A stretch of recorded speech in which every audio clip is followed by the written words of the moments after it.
So if you've gotten it, you can mark everything that you have seen and you got the right answer.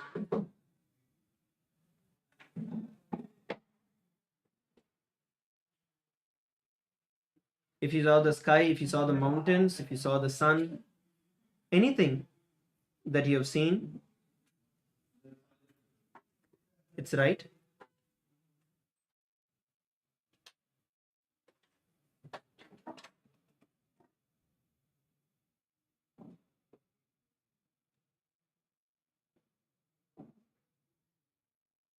So go ahead and mark everything that you have seen.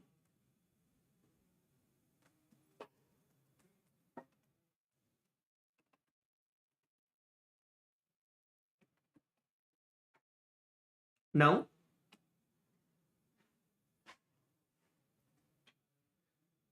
we're going to be entering into a beautiful game. We're going to be having multiple rounds of these power manifestations throughout the program. But now let's enter into the program, into the sessions. So before we listen to the first session from Swamiji himself, we're going to be playing a short game. So I want every one of you, please get yourself a pen and a paper. You're going to sit and write a set of words or whatever is the first picture or emotion that comes in your mind when you hear time related understandings. Okay, which means, let's say, busy or deadlines or time crunch or multitasking. Whenever you hear these time related words, what is the kind of feeling you have inside you? Please take a few moments to sit and pen this down. What is the feeling? What is the first thought? What is the emotion? What is the first picture that you get whenever you hear anything related to time? Whenever you are subjected to anything related to time. When somebody says, hurry up, or you have to do this within this time, what feeling comes inside you? Please sit and pen down just a few moments. Just start penning down what are the feelings that you feel. How do you feel when you hear these words? It can be a different situation. Sometimes you might feel a certain way, sometimes you might not feel that way. However you feel, just pen down what is the feeling that you have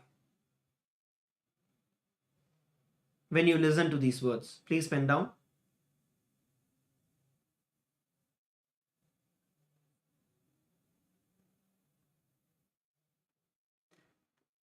Because the next session, the revelations from Swamiji, we're going to be listening about how the only reality is what we manifest.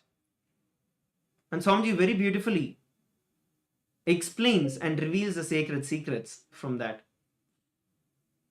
So please pen down just a few moments as you take, as we get ready to listen the sacred truths revealed by Swamiji. What is the reality? Let's look at it.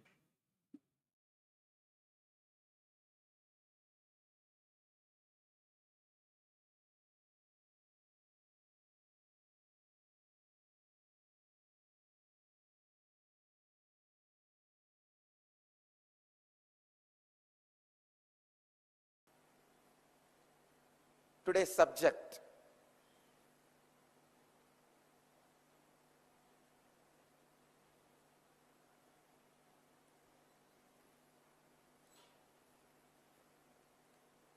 Patanjali's Yoga Sutras, 162nd Sutra, in 3rd chapter, 56th verse,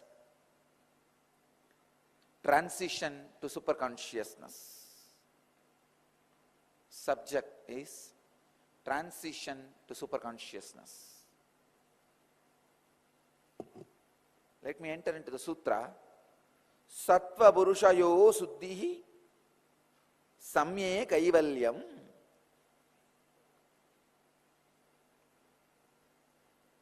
Swami Vivekananda translates this as, by the similarity of purity between the Sattva and the Purusha comes Kaivalya.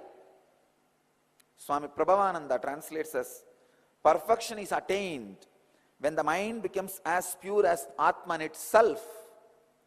Swami Sachidananda translates as, when the tranquil mind attains purity, equal to that of the self. There is absoluteness. Bhagavan Osho translates as Sattva Purushayoho Suddhi Samye Kaivalyam. Liberation is obtained when there is equality of purity between the Purusha and Sattva. Let me translate from my experience. Purusha is a pure light. Sattva is the pure reflection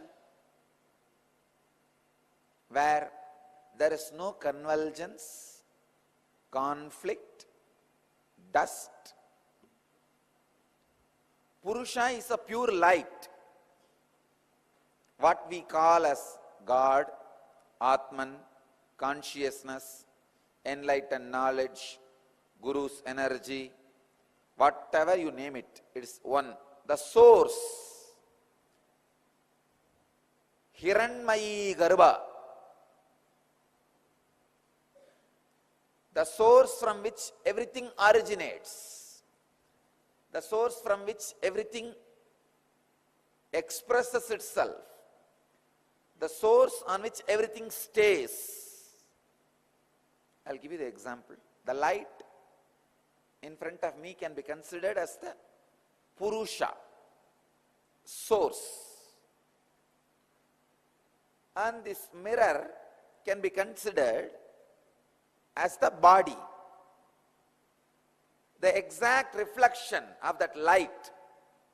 Where it falls, you can see now the reflection falls and the reflection reflects on the wall. The reflection area exactly where you see the reflection of the pure light, that is called Sattva, innermost intelligence. And the reflection of this reflection which you see on the wall, that is what the world you experience. Please understand. This is Purusha, God, the pure light. Self-effulgence, Sutta Swayam Prakasa Jyoti. A great saint of the 19th century named Vadalur Vallalar lived in Tamil Nadu, calls this Purusha as Swayam Prakasa, self-effulgent, pure light, pure grace. The light is the soul, Purusha. This reflection is Sattva. This mirror is the body, and the reflection when it falls on the wall, that is called world, and the wall is nature, Prakriti. If there is a small disturbance in the mirror, means broken or dust, impure, the reflection, Sattva, will not be proper. Now, if the reflection is not proper, Sattva is not proper, you will never be able to experience the source. Enlightenment means this deflected reflection, instead of falling on the wall, if it falls back on the light source, it is enlightenment. Understand? This is the body, that is the Atman. The reflection, exact reflection spot is Sattva. Now you can see that light is falling on the wall, the deflected reflection. It falls on the wall. Now this light, this mirror, this body is not enlightened. It is in ignorance. But slowly that guy is trying to move, becoming ashramite, and slowly becoming closer, closer, closer. Now he is enlightened. Understand? The reflection is back on the source. The reflection is not deflected. The reflection is on the source. The sattva of the body means the reflection needs to be balanced. Only then it can deflect on the source itself, not on something else. Means the body, the mirror, should not have any ups and downs, should not have any dust. Of course, with great difficulty, even with this dusty mirror, I made the reflection to fall on the source. Even with a little bit of dust, a master can make deflection to make fall on the source. But a normal seeker who does not have the direct guidance of the master should take care. This sutra is written for the people who may not be having direct guidance, should take care. The pure sattva means the reflection is balanced to directly connect with the source.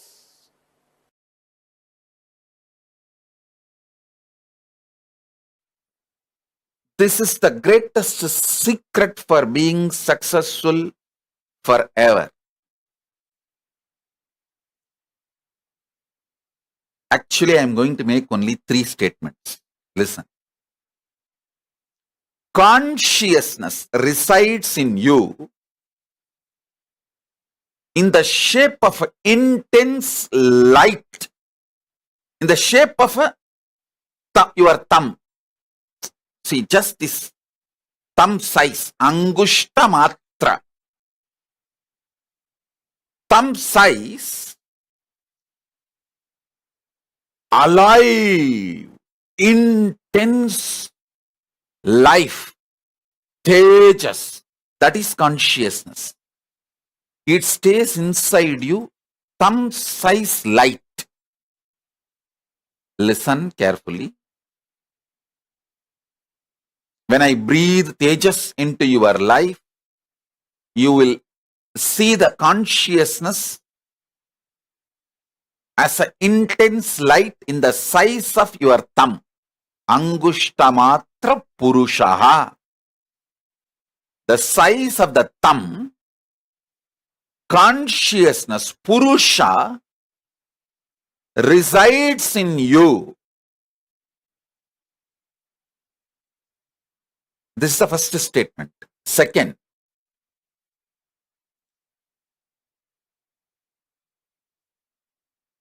that Purusha is connected to all the minor chakras of your body. When I infuse energy into the Purusha of you, that Angushta Matra, your will to exist, your consciousness, your soul, it spreads to all the minor chakras and into your life.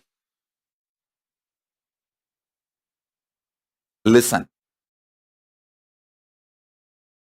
Listen to this.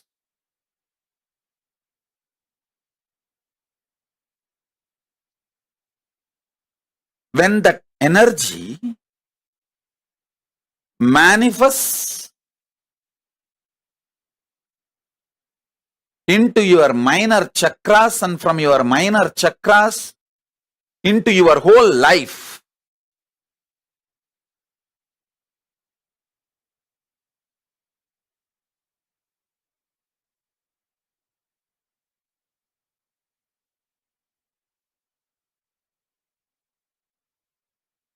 everything you want will go on be happening. And your consciousness, your free will to do right or wrong is your power. Listen to the second part. You knowing that size of the thumb, angushta matra purusha in you, size of the thumb as a pure tejas, life, energy. Consciousness, your soul is staying inside you, which controls all the minor chakras. And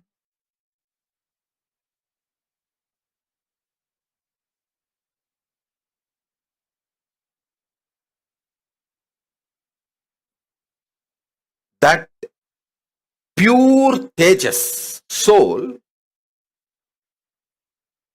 can reflect Paramashiva himself.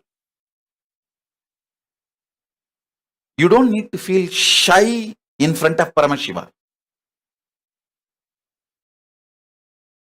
His compassion, he made all of us from his own core material.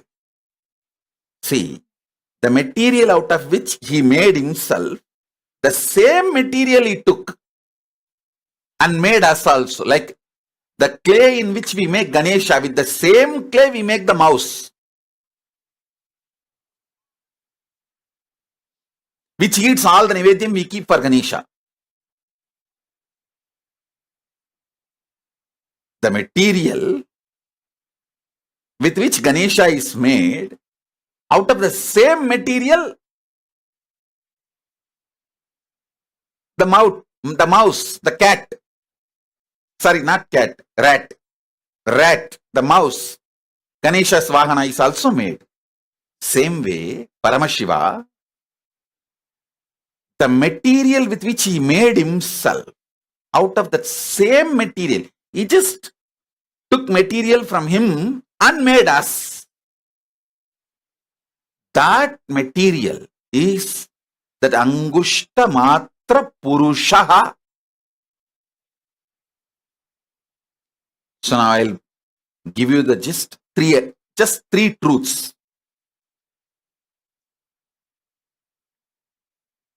Your consciousness, free will to do good or bad, right or wrong, that is residing in you as Angushta Matra Purushaha, the thumb size conscious soul in you. First. Second, all the minor chakras of your body is controlled by that Purusha. So when energy comes from Mahakailasa and enters into that Purusha, from Purusha that energy goes to all minor chakras and oozes out to your life. That's the second. Third, your consciousness is the passport and visa for you to go to Kailasa, Mahakailasa. Even Rishis and Devatas don't have that. They have to come to human plane and take this body, only then they can go. This is the airport. The first sacred secret you need to know from Paramashiva: anti-aging is possible. That's first. Second, your association of Chit Jata means the body and consciousness. If consciousness overlaps the body, body gets the qualities of the consciousness. If body overlaps the consciousness, your consciousness gets the qualities of the body, like a feeling bound, suffocated, heavy, depressed. Listen. Listen carefully. Which component is predominantly active in you? If your consciousness is alive, functioning, if that is operating, all the intra-organs and internal organs of your system, body manifests the qualities of consciousness. Your consciousness, Paramashiva declares, is eternal 16 in his Dhyana Sloka. In Agama, he says, I am eternal 16. Meditate on me as eternal 16. Listen carefully. Whether your body takes over your internal organs and intra-organs, or your consciousness takes over your intra-organs and internal organs and body. Fundamentally, what you strongly believe as you, those cognitions are all based on your identification and qualities of the body, or the identification and qualities of consciousness. If you feel you are going to die and remember that continuously, that is the cognitions based on body. You will feel you are mortal and your internal organs will respond in the same way, and intra-organs, when I say intra-organs, the 14 chakras, your intra-organs also will respond in the same way. Even your consciousness will feel constantly suffocated, caged inside the body. Understand? If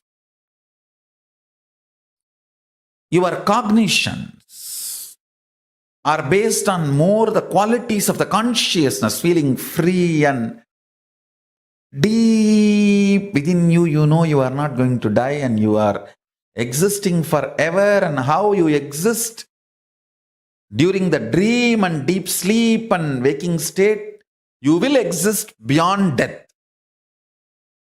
Maybe the shell will go through some changes, but you are going to exist forever.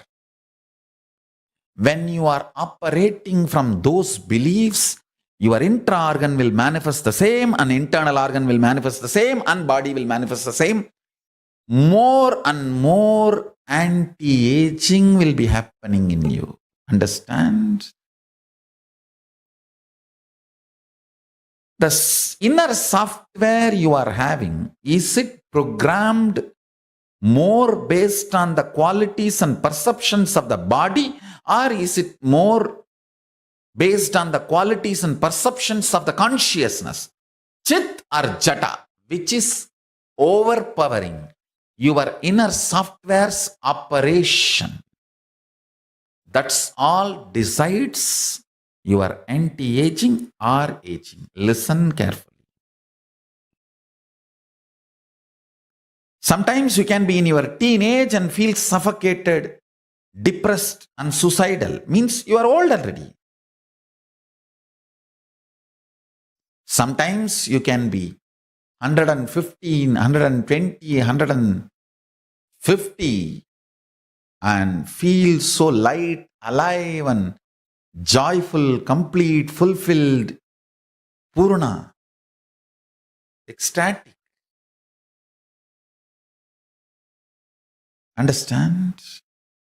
It is fundamentally.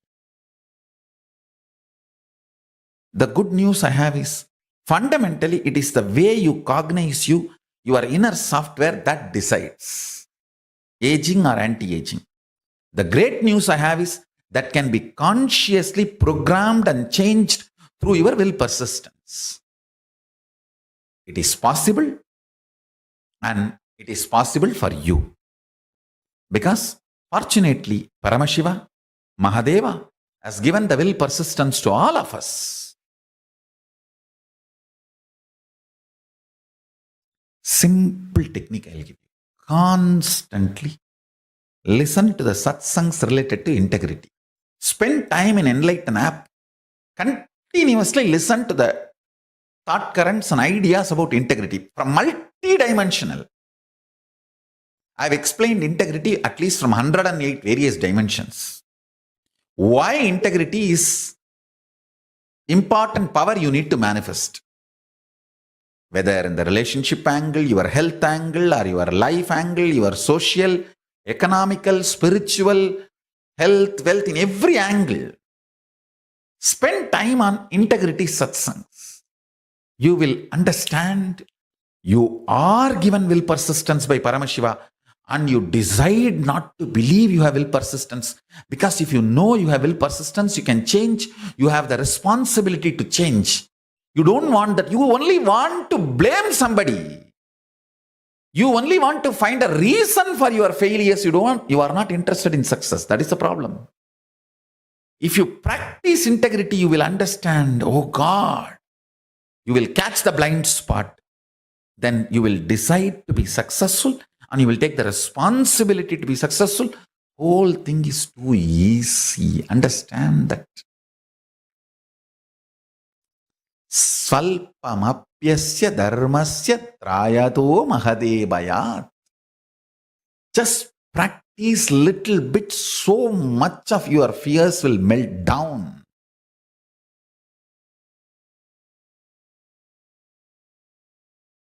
Understand.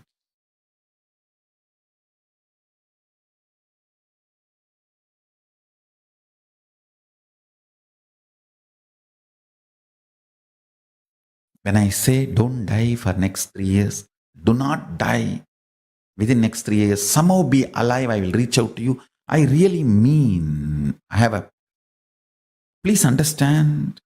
It's not that I have some marketing plan through which I am going to reach out.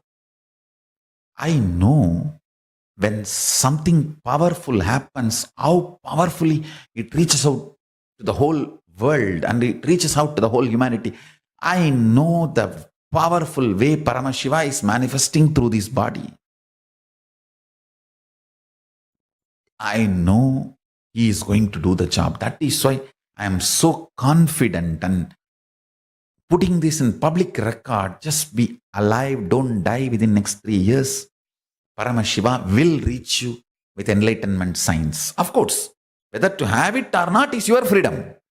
He will reach out to you free of charge, free of any other commitment. Understand? Whether to manifest it or not is up to you, but he will reach out to you. As easy as putting the bread from your plate into your mouth and making it into your blood. Understand? Of course, you will have a freedom to put it from the plate into your mouth or not. That's your freedom. But I'll serve it in your plate and bring it to you. That easy. It will be reached out to you. Listen carefully. The cognition's inner software which operates your system, which generates your desire patterns, your joy patterns, your pleasure patterns, your greed patterns, your fear patterns, your anxiety patterns, your depression patterns, your frustration patterns, your good idea of your bad, your right, wrong, all which you generate, which is generated inside your system.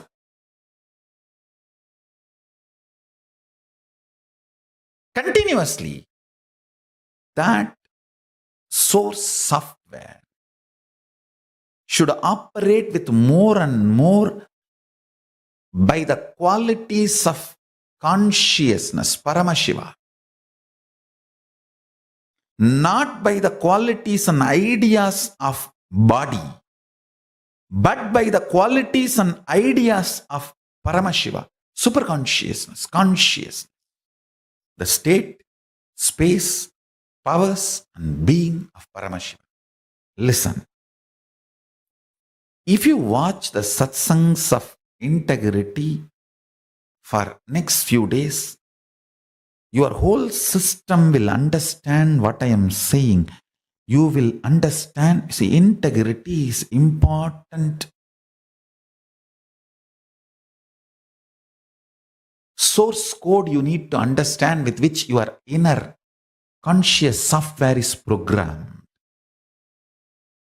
If you understand the source code, you can decode the whole secret of how you are programmed, and you can easily develop yourself and evolve yourself as a superconscious being. Understand?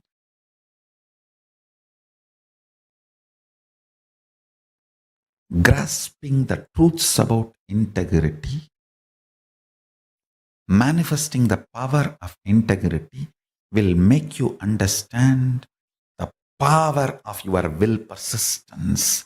It will remind you many successes you had about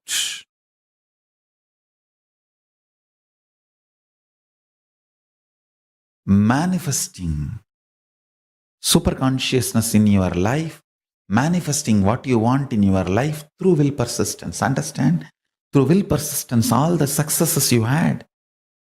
When you are reminded, if you practice integrity, you will be reminded about it.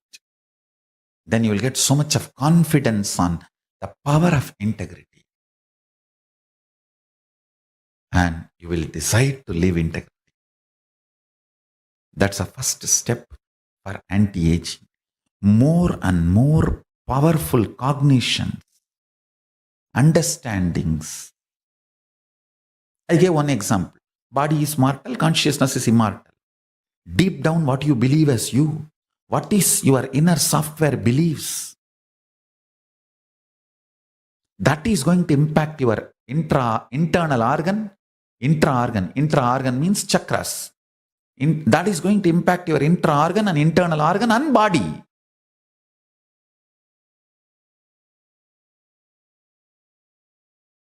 Beautifully, Krishna says, the consciousness can neither be killed, nor be burned, or be made wet. The great qualities of consciousness should be your cognition about you. Consciously decide to program, meditate, contemplate, declare to yourself, you are consciousness, Paramashiva, even with you. Behave yourself as Paramashiva. Even with you, behave yourself as Paramashiva. That is the highest integrity to Paramashiva. Understand? If you think you have something other than Paramashiva, you abuse Paramashiva. How can anything other than Paramashiva exist? Then you are more powerful than Paramashiva. He is the only Purusha. No other Purusha exists other than Paramashiva. So even with yourself, behave as Paramashiva is integrity to Paramashiva.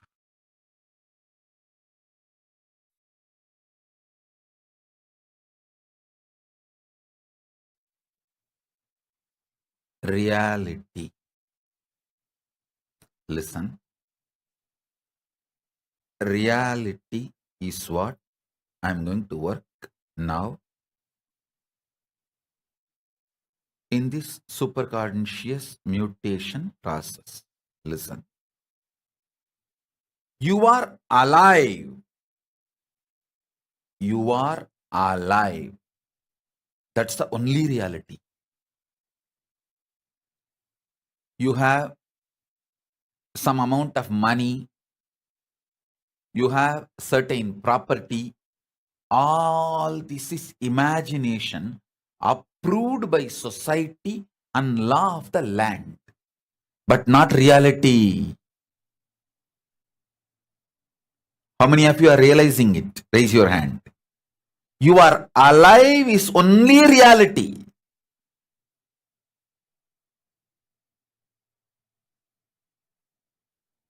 You have some amount of money.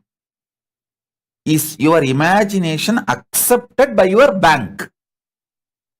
You have certain properties. Is an imagination accepted by your country?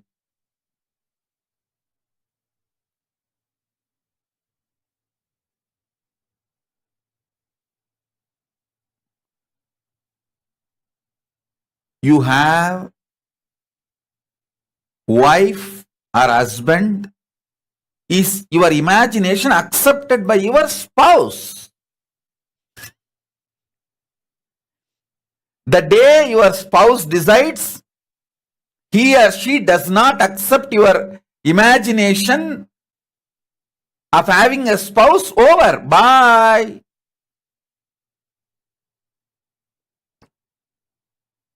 You are alive is only reality.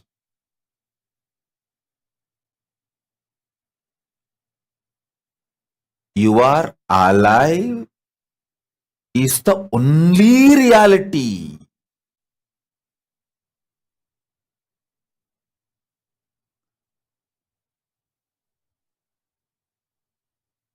Everything else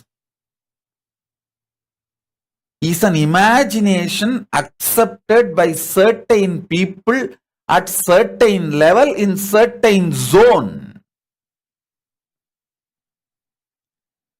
How many of you are understanding?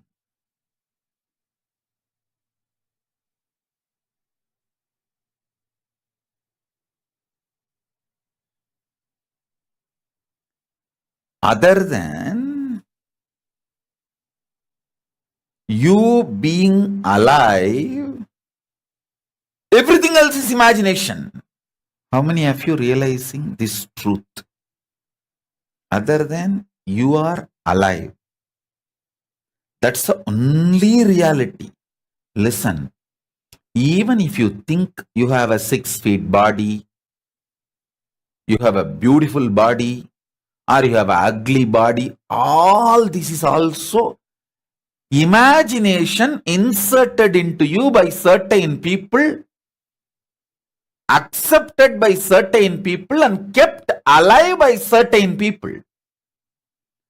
Your shape, size can change anytime, and it is constantly changing. Sometimes more than 3 pounds a day you change. Up, down,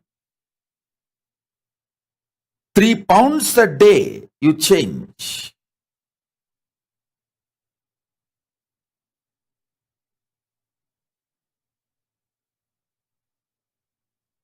Listen. More the reality is infused by Paramashiva, his superconsciousness, more powers you manifest. Delusions disappear. Life becomes powerful, real, energetic.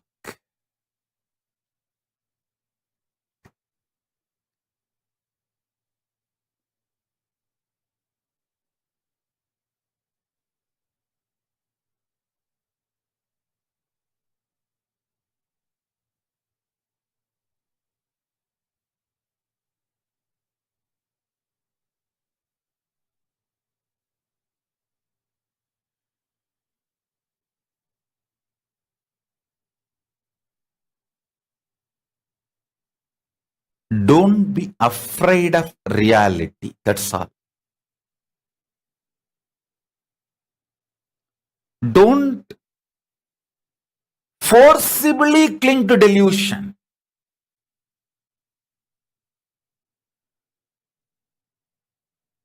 Don't forcibly cling to delusion.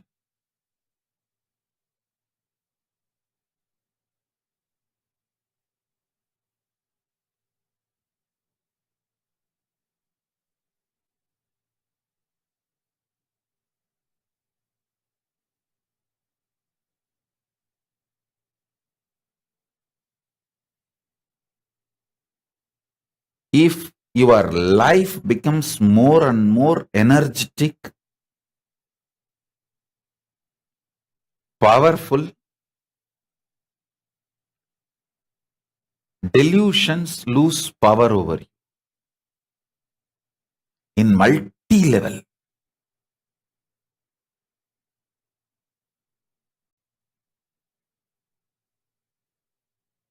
evolve in reality. Let every day of your life raise you more and more into reality. If you consciously don't decide or declare, what you are unconsciously always frightened about, what scares you, becomes reality.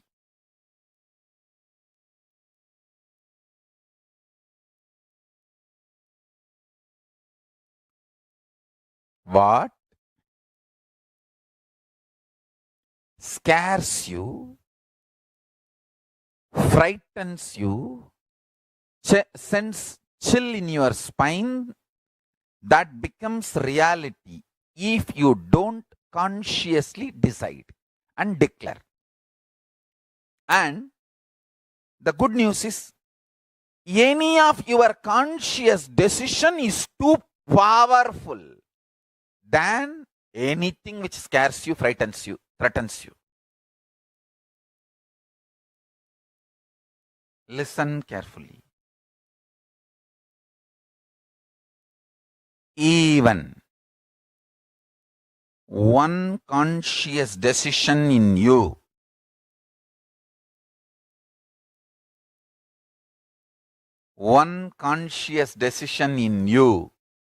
can clear away millions of unconscious fears, scariest things in your system.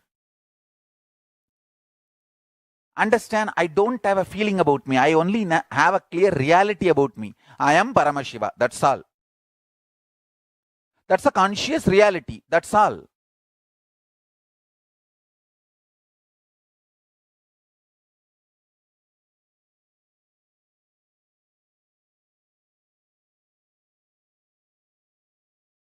I will take responsibility for my reality and I will go on be manifesting it by contributing to the world. That's it. There's nothing else. Listen intensely. How many of you feel when Swamiji says, I am Paramashiva, you are Paramashiva, I am able to trust, yes, I am Paramashiva, but maybe in the distant future I will realize it. Not immediate. Maybe at one Janma I will realize it. How many of you trust my words that much? Raise your hand. If you trust my words that much, you are qualified for initiation. Now I am initiating you. I can collapse the past and future into the present with the grace of Paramashiva and Mahakala Bhairava. I can make what you feel as the distant future possibility into present.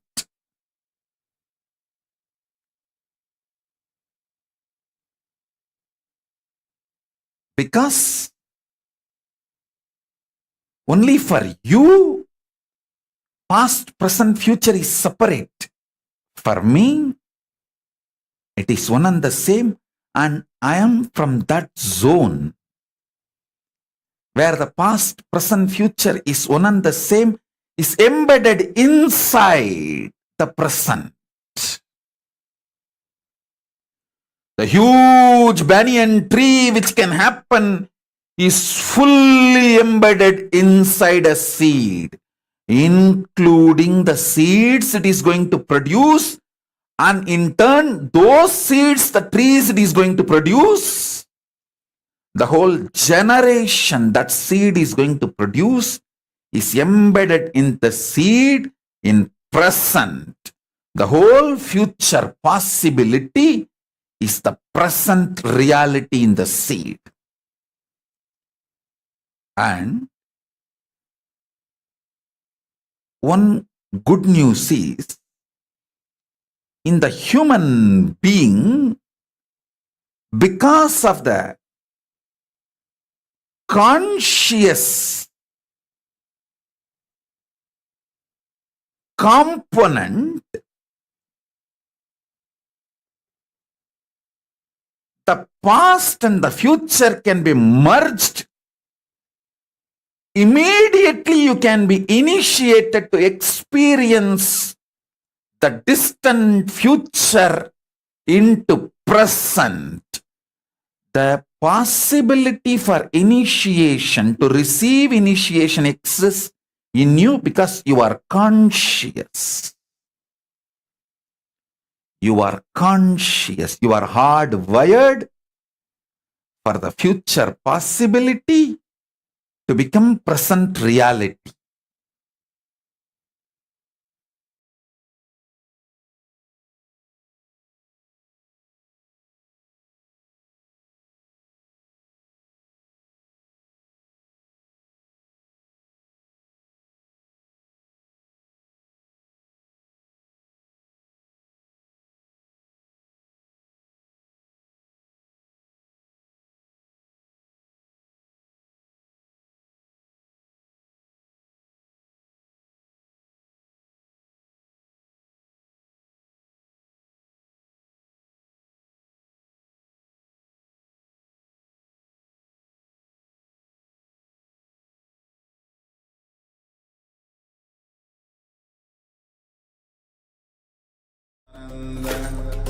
Paramashivoham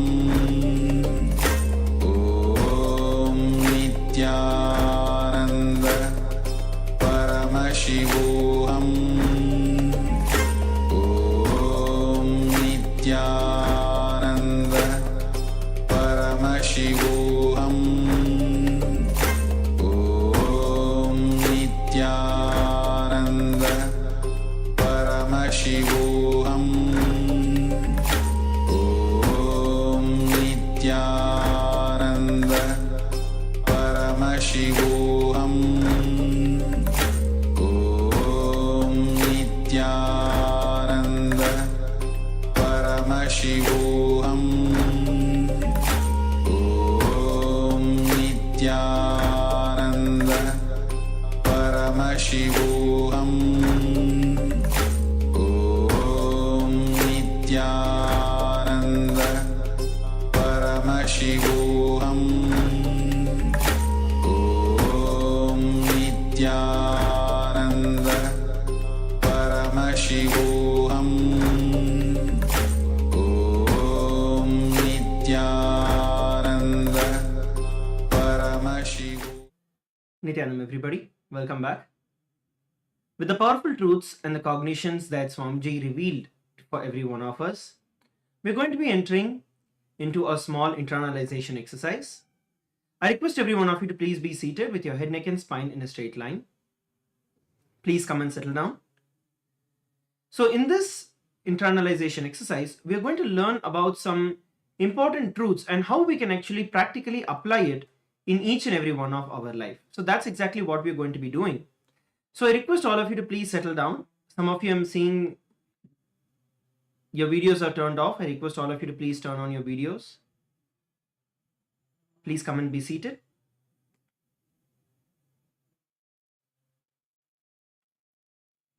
Yes. Let's now start the session of internalization. See, if you think that you have something other than Paramashiva, then you're abusing Paramashiva, because how can anything else exist? He is the only being who exists. Nothing other than him exists.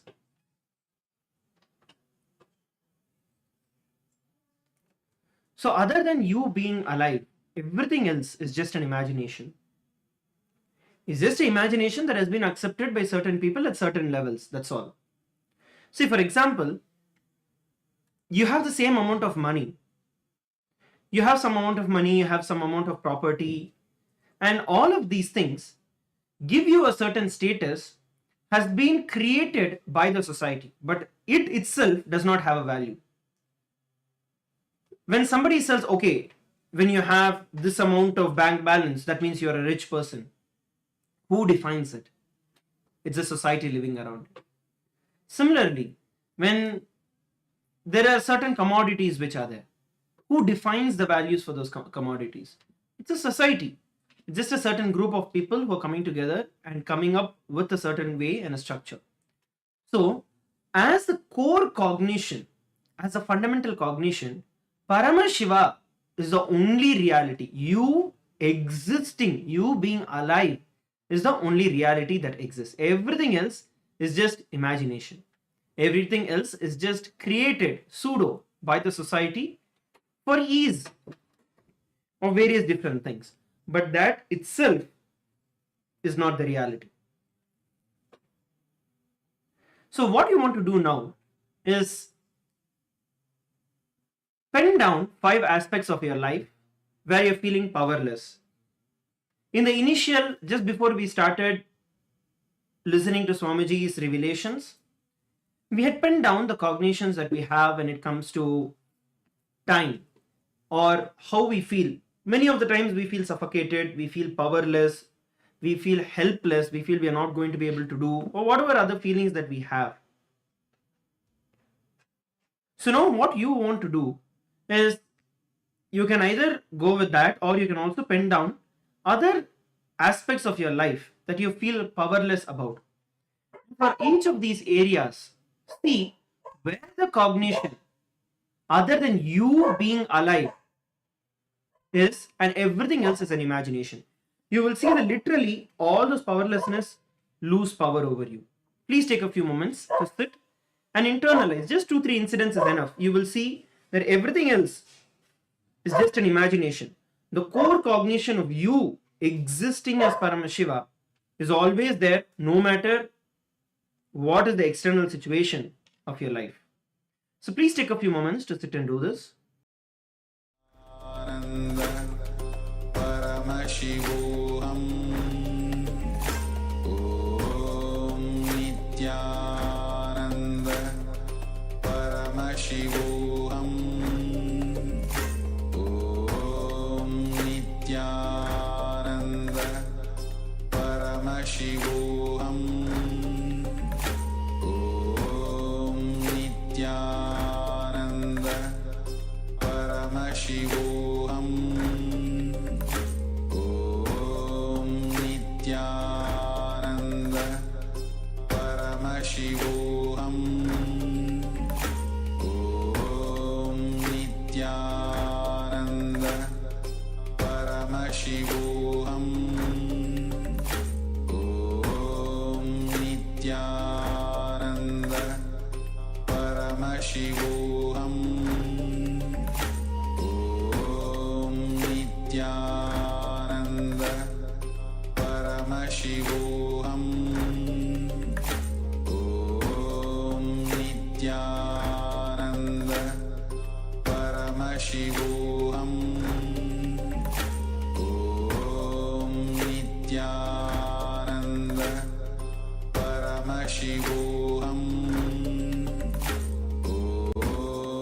Nityananda Paramashivoham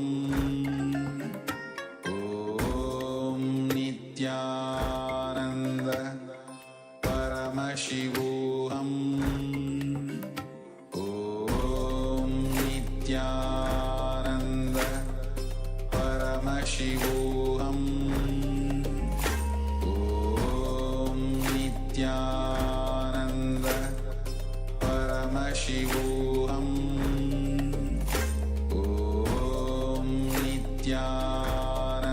Nityananda Paramashivoham Om Nityananda Paramashivoham Om Nityananda Paramashivoham Om Nityananda Paramashivoham Om Nityananda Paramashivoham Om Nityananda Paramashivoham Om Nityananda Paramashivoham Om Nityananda Paramashivoham Om Nityananda Paramashivoham Om Nityananda Paramashivoham Om Nityananda Paramashivoham Om Nityananda Paramashivoham Om Nityananda Paramashivoham Om Nityananda Paramashivoham Om Nityananda Paramashivoham Om Nityananda Paramashivoham Om Nityananda Paramashivoham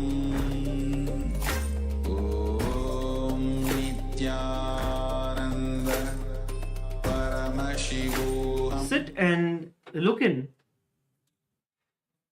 to find out what are the other cognitions that you had when you felt powerless, and when you look at it from the cognition that other than you being alive, everything else is an imagination. See how that incident or that aspect just loses complete power over you.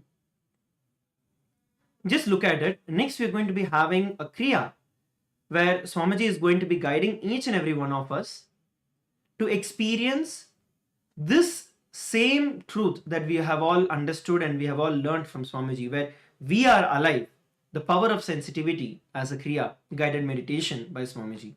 So please spend a few more moments to sit and just look into yourself. How each of these areas that you have penned down, if you just look at it from the cognition that other than you being alive, everything else is an imagination, they just lose power over you. Paramashivoham Om Nityananda Paramashivoham Om Nityananda Paramashivoham Om Nityananda Paramashivoham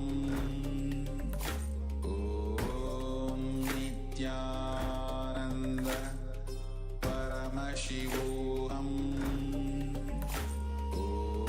Om Nityananda Paramashivoham Om Nityananda Paramashivoham Om Nityananda Paramashivoham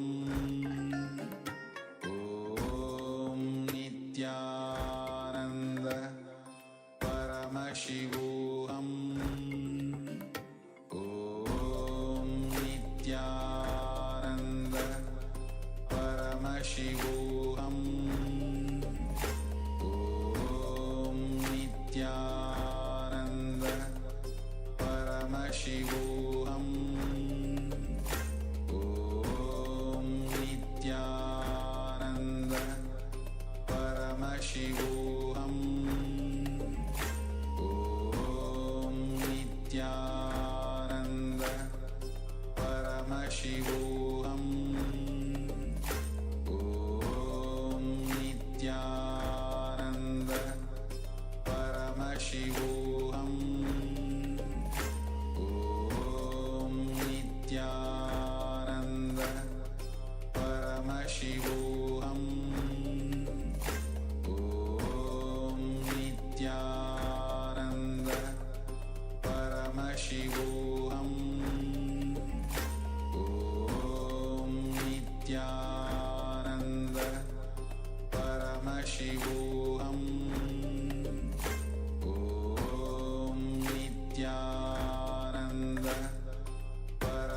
Paramashivoham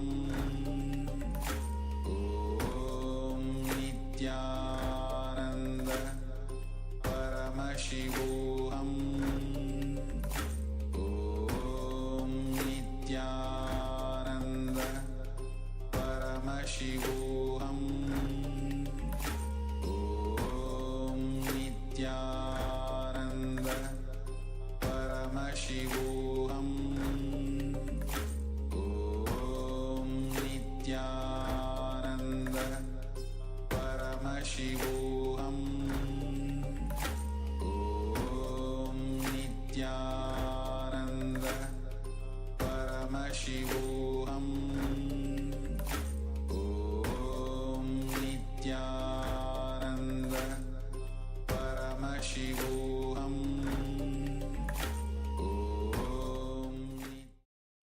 Now, let us all get ready to enter into the kriya. I request every one of you to come and be seated. Sit comfortably, as we are now going to be entering into the kriya, where Swamiji is going to be guiding each and every one of us to experience the powerful cognitions that we all just learned.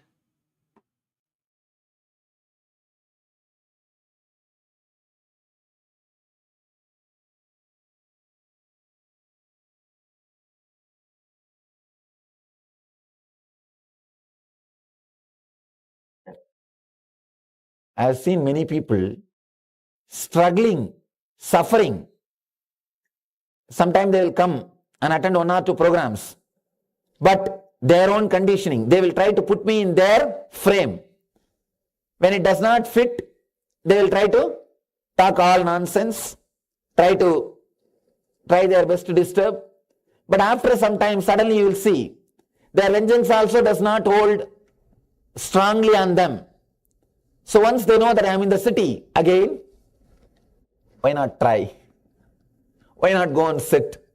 Why not go and see once whether their hatred or love, they are not very clear. It does not have awareness. There is no self-remembrance in their love or in their hatred. That's why I tell people, when you praise me, I don't get flattered, I get frightened. Because the praising has no base. The tongue is such, next moment the word can change.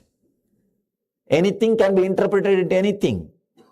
Anything can be spoken in any way. The mind is such, when you associate yourself with your conditioning, one more thing, when you connect and suffer with your conditioning, you cannot believe that somebody else is there without conditioning. You can't. If you are caught with anger, you will always see the other person also filled with anger.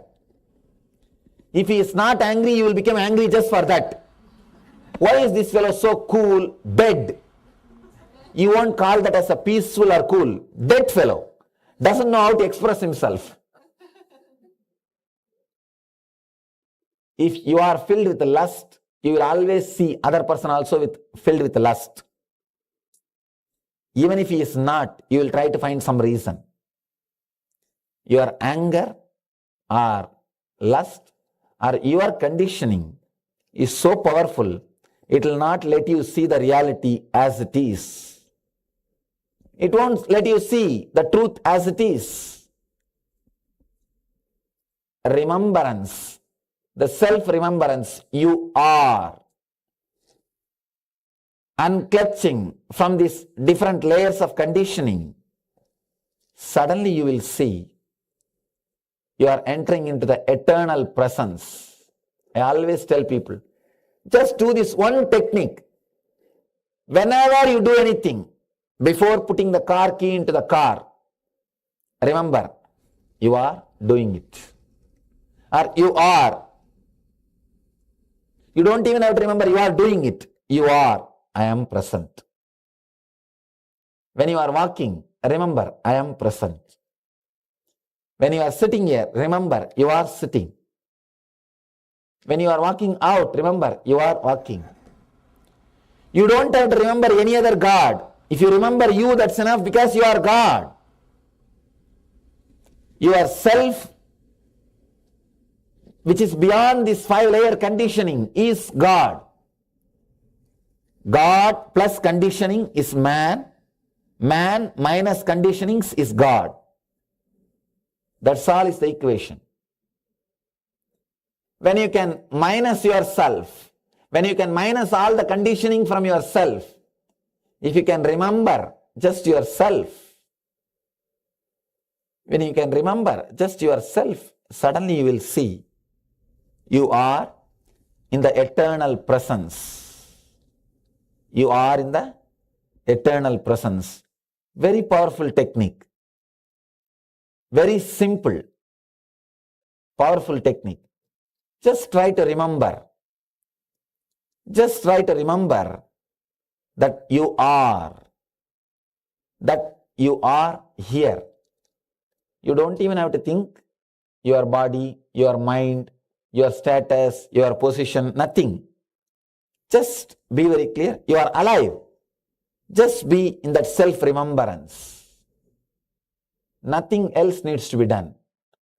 For enlightenment or to achieve the best things on the planet Earth, you don't need to do anything except remembering you are. Looks too simple. That is why very difficult.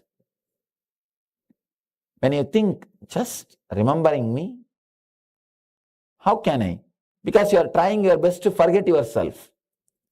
All your entertainments is nothing but forgetting yourself. See, when you connect yourself with this 5-layer conditioning and remember you are too much suffocated. You are suffering with this 5-layer. So then you try to forget yourself some way. First thing, remembering yourself with this 5-layer is the first disease. And second, you try to get some medication for this disease, which creates more and more side effects. All your entertainment is nothing but trying to forget you. Do not try to forget you. Trying to forget you will only add more and more difficulty. Try to remember you without your conditioning, without your 5 layers of conditioning. Maybe we can try a few minutes this method and I'll answer all your questions before the darshan. Just sit with your closed eyes. Try to remember you are without remembering your body, your mind, or any other layers of conditioning.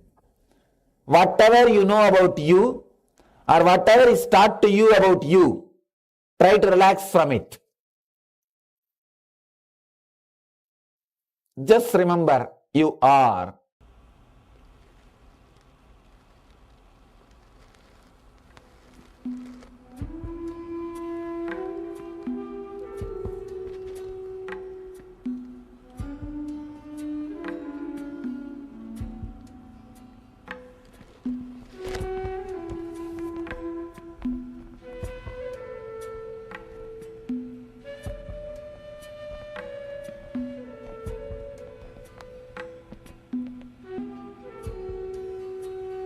Just try to remember you are without remembering your mental picture about you,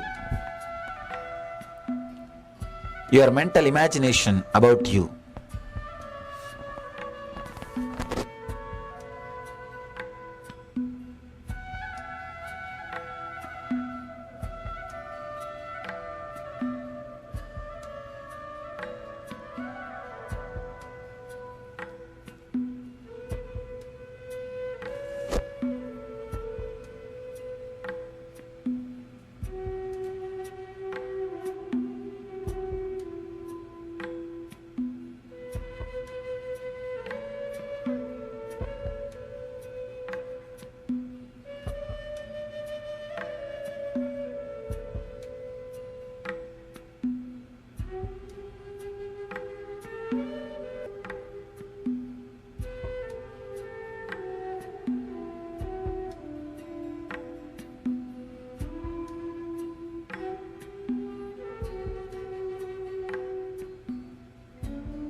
Do not remember your conditionings. Just remember you are. Let your eyes be closed.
Just try to remember you are. If you are having self-remembrance, you can't have thoughts. If you are having thoughts, it is not self-remembrance. Just be in self-remembrance. You are.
Om Nityanandam. You can open your eyes. Paramashivoham. Om Nityananda. Paramashivoham. Om Nityananda. Paramashivoham. Om Nityananda. Paramashivoham. Om Nityananda. Paramashivoham. Om Nityananda. Paramashivoham. Om Nityananda. Paramashivoham. Om Nityananda. Paramashivoham. Om Nityananda. Paramashivoham. Om Nityananda. Paramashivoham.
परमसुखदं केवलं ज्ञानमूर्तिं द्वन्द्वातीतं गगनसदृशं तत्त्वमस्याधिलक्ष्यम् एकं नित्यं विमलमचलं सर्वदी साक्षिभूतं भावातीतं त्रिगुणरहितं सद्गुरुं तं Namami.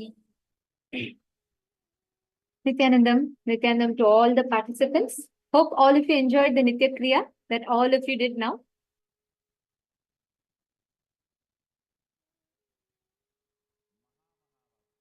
What actually all of you did now, this Kriya, is very potent, powerful to actually heal any type of an obesity related issues that you have. Like even if you're trying to reduce your weight for quite some time now and it has not happened for you, this Kriya is a very, very powerful one in that sense, where all obesity related issues and illnesses are completely healed and you actually naturally start losing the weight.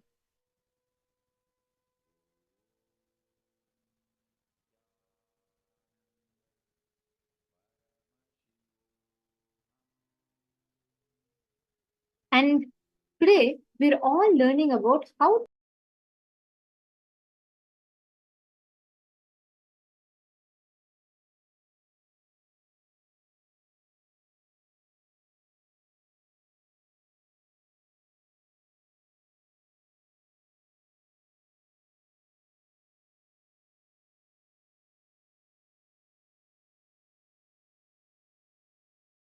and this particular meditation that all of you did now, what Swamiji walked all of us through, please understand. Today, we're all learning about how to break free from delusion, right? Maya matrix. The subtle thought currents that we cherish in us, what you utter again and again and again repeatedly inside you, what you cherish in your inner space, that's what you manifest as reality. And today, that's what we're all learning. We're all going to be learning how to break free from this Maya matrix and how can you actually manifest what you want as reality. This science of liberating yourself from Maya matrix, this exact revelation that Swamiji is giving to all of us, today you're going to experientially understand the science, how you can liberate yourself from the Maya matrix, how you can actually conquer delusion, and how you can live your life in your own terms. Now, after this powerful meditation, we're all going to be learning about the next revelation that we're going to be understanding about what exactly, how we can break free from this delusion. And right before that, we're going to be first manifesting the powers. Understand, today with Bhagavan Simhagna Murti, the darshan of Paramashiva's manifestation as Simhagna Murti, we are going to be learning about the various aspects, ways in which you will be experiencing, tasting a life devoid of delusion, where there's no delusion and you actually manifest any reality that you consciously will. You manifest that as a reality for you. And now we're going to be entering into manifesting powers. And I'm going to request all the participants, every one of you. Today, the power that we're going to be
and what we are going to be understanding about. When Swamiji revealed to us about how the ultimate reality, the only reality in life is you are alive. Everything else that you create, that you project, is your projection on the cosmos. It is your delusion. We all have different identities. We think I'm a great singer, I'm a great dancer, I'm a great negotiator, I'm a great orator, I am this, I am that. Every identity we carry is a delusion that we create to ourselves. Because the only reality is you are alive. The consciousness in you, your existence as Paramashiva, is the only reality in life. Everything else is only your version, your perception of that reality in your own ways. So here what Swamiji revealed, understanding and cognizing that you are alive is the only reality. That will make you start understanding and cognizing how everything else that you project as life is a delusion that is layered upon all your perceptions and cognitions of who you are, what you are, and how you are.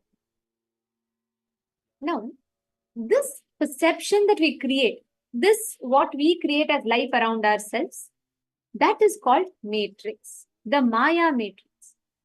Breaking free from Maya matrix will liberate you from all the powerlessness struggles that you're facing. But what is this Maya matrix exactly?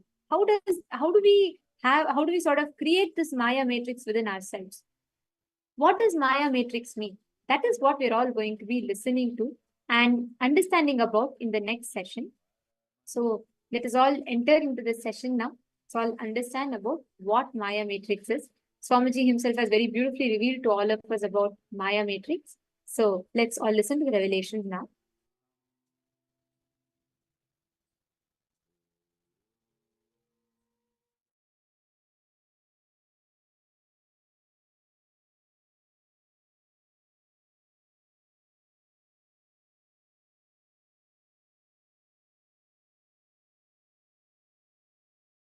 I welcome all of you with my love and respects.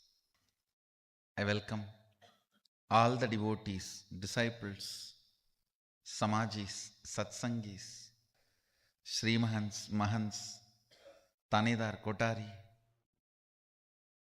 Sarvanyapida Yajamans, everyone sitting with us all over the world through Nityananda TV, streaming and two-way video conferencing, having Nayanadiksha all over the world, all of you with my love and respects.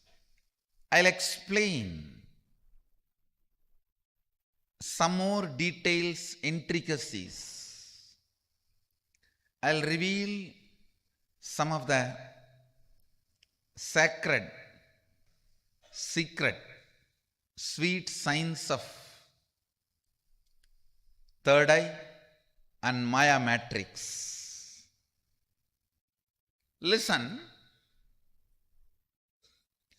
the 25 states an individual consciousness goes through due to its delusory association with physical, physiological, psychological, neurological ups and downs. Please listen. The 25 states of consciousness which an individual consciousness, a soul, jiva, the individual identity goes through due to its false association with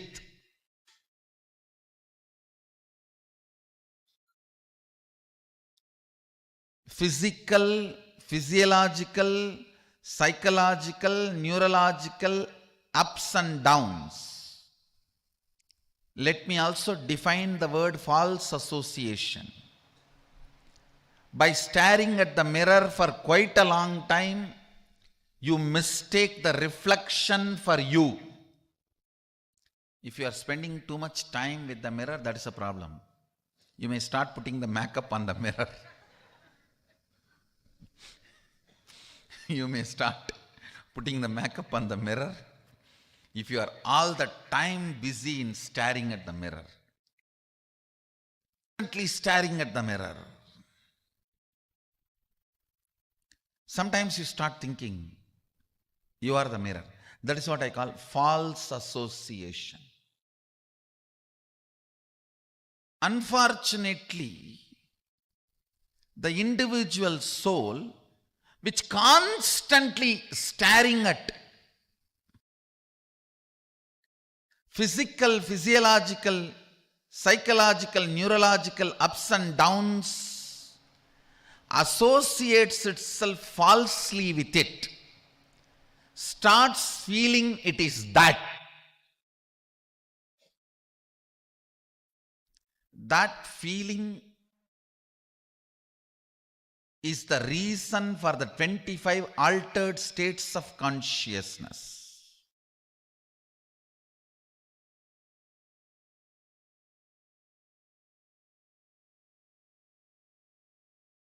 If you are getting into more and more of false identification, it is called delusion.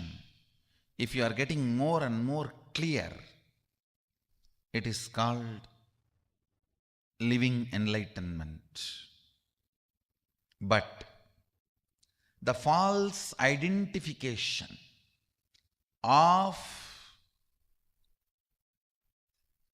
the individual consciousness, the soul, with physical, physiological, psychological, neurological ups and downs, forms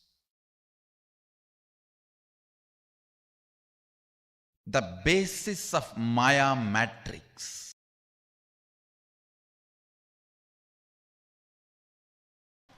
Jiva. Listen. Jiva, the individual existence, perceptual,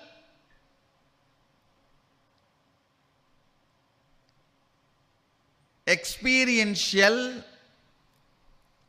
comparative, all put together. Your individual existence is Jiva.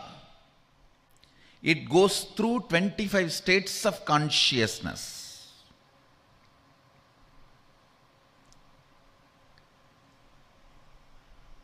From sleeping, sleeping, sleeping, dreaming, dreaming, sleeping, waking, waking, waking, awakened, awakened, waking. Totally 25 various states of consciousness you go through as a Jiva. Jagat, the universe. It has 11 dimension. Length, breadth, depth is all you know.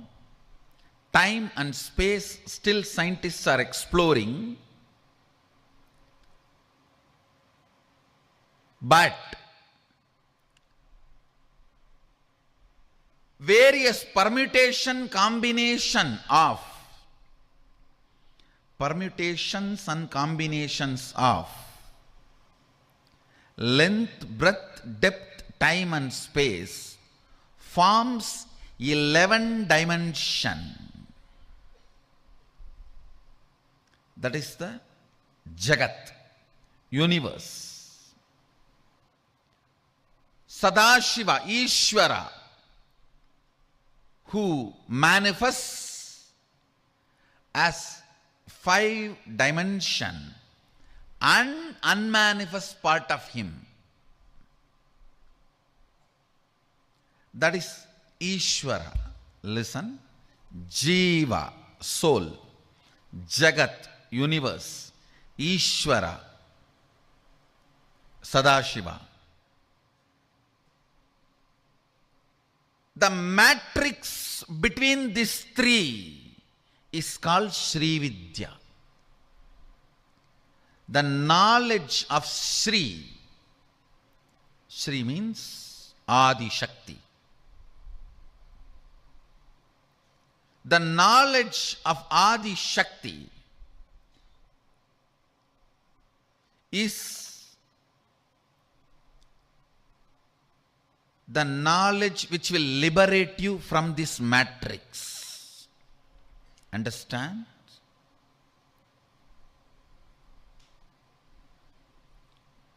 When you are caught in this matrix,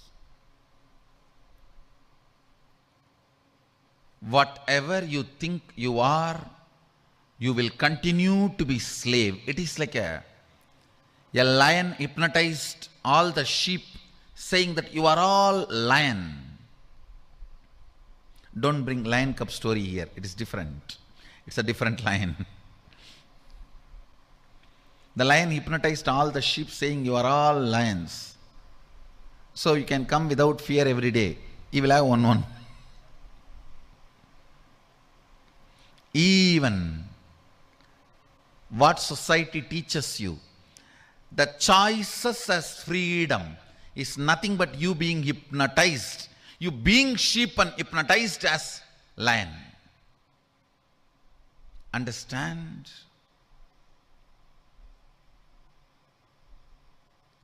That is why Kathopanishad again and again insists on right, not the pleasant. If both can come together, great. If you have to make a choice, always right, not the pleasant. Because most of the time, in the form of the pleasant, enters matrix into you. Listen. Listen.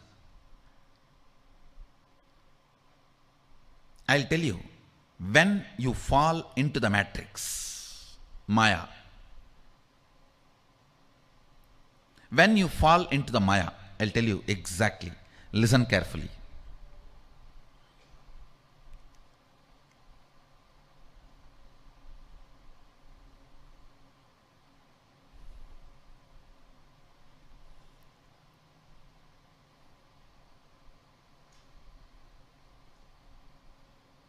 I'll give you this example. Listen carefully.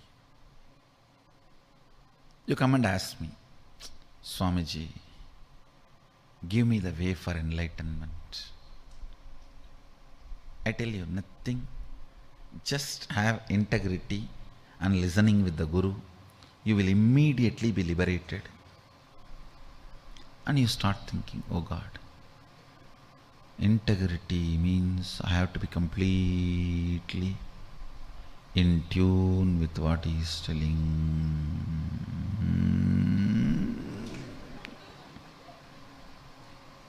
And listening, maybe.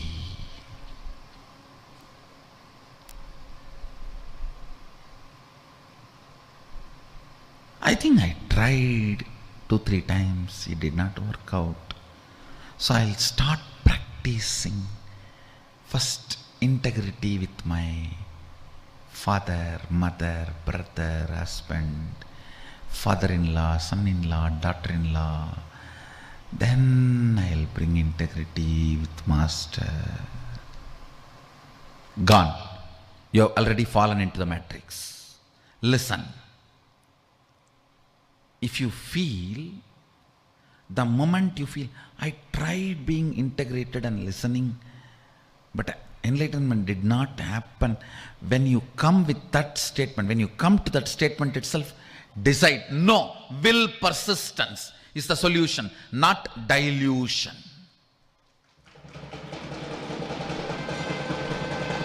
Understand the first principle. The first principle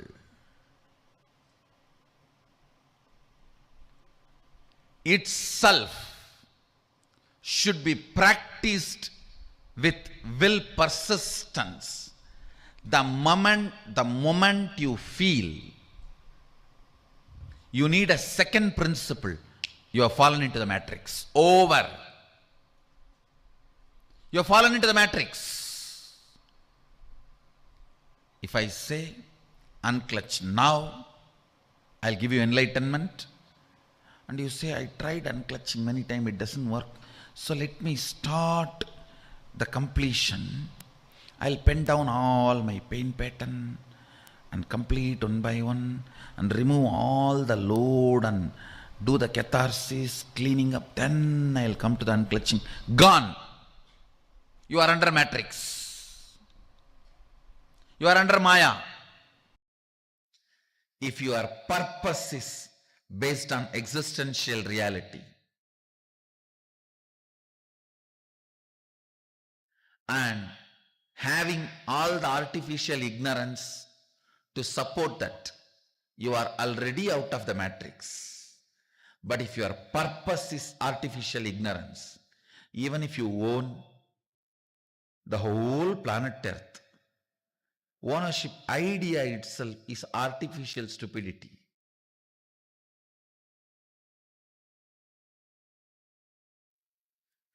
Within the matrix, anything you do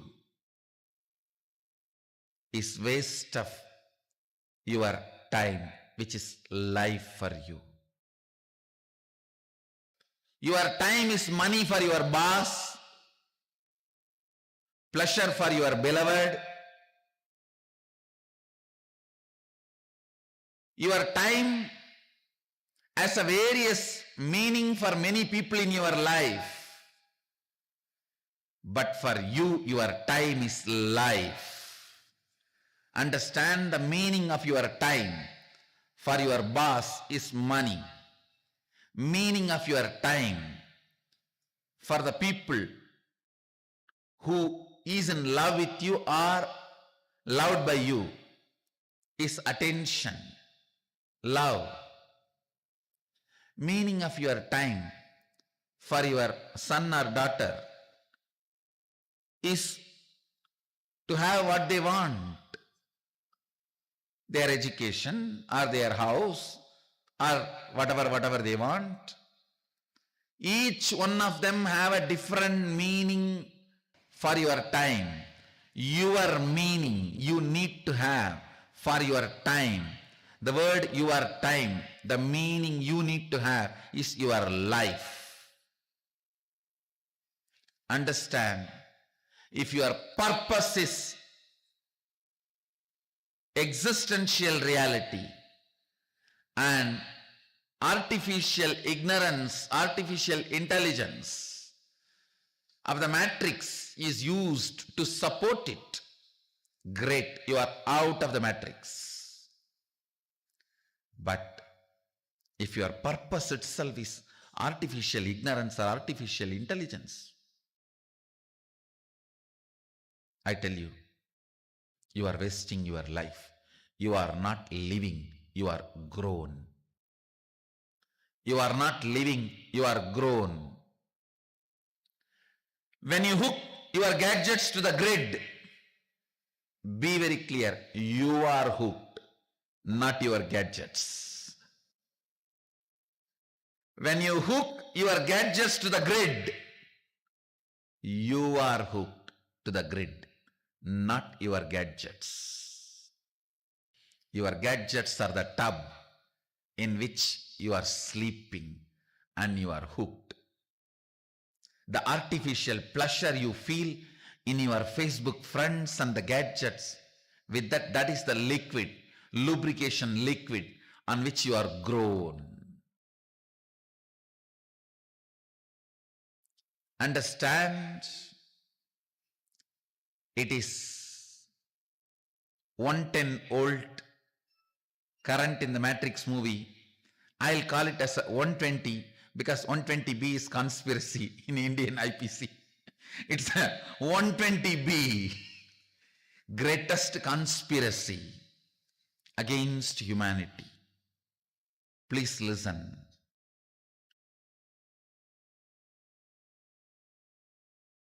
If artificial intelligence or artificial ignorance, which all of us commonly accepted and created, if that becomes the purpose of your goal,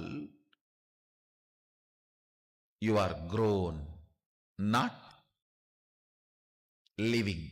So, sit today and try to understand how much of you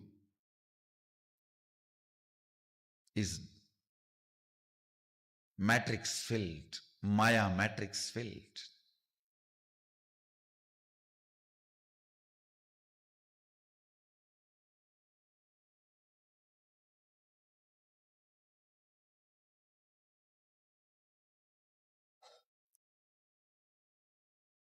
Whenever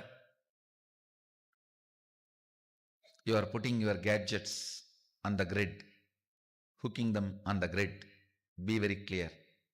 It's not your gadgets, you. It's not your gadgets, it's you. You are grown, not living.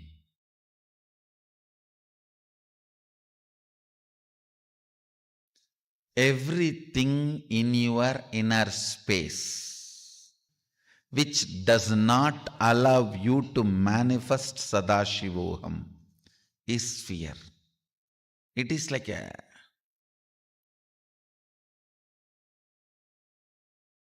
undigested material in your biomemory.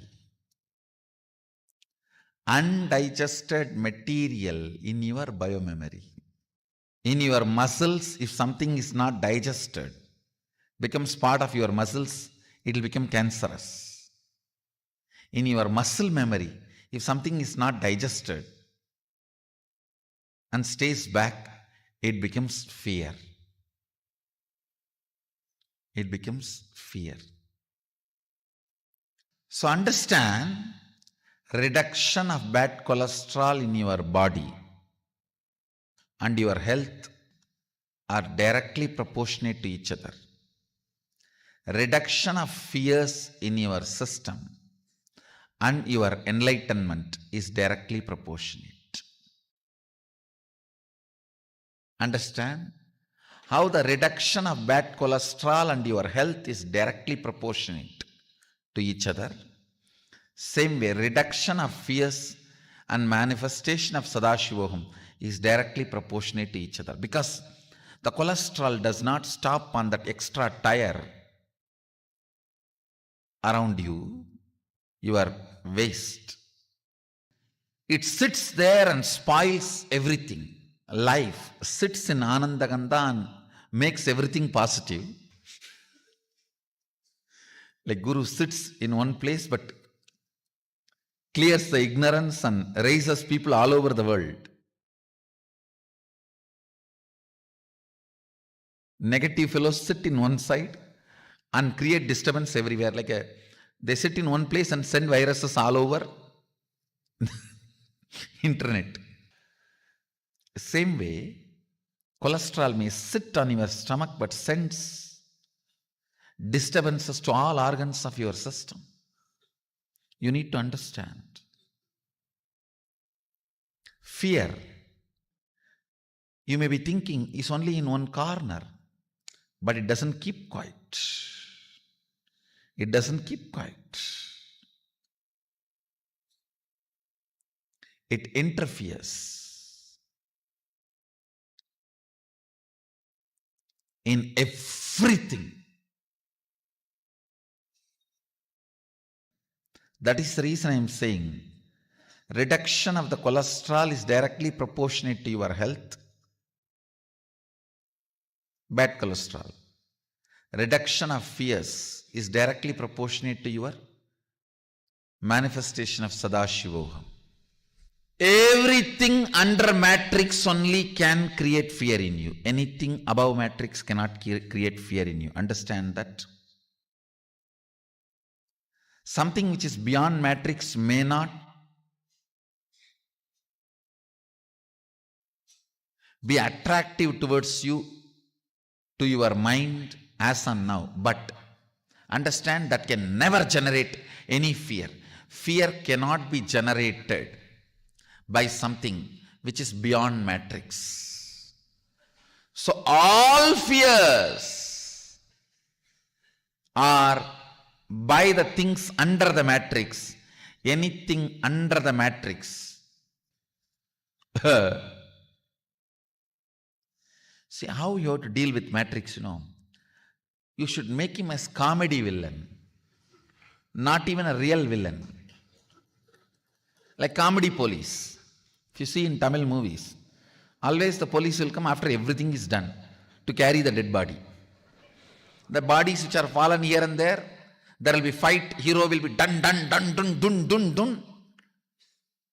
The funny thing about Indian movies is the villain will be going in helicopter, hero will go in bullock cart and catch the villain.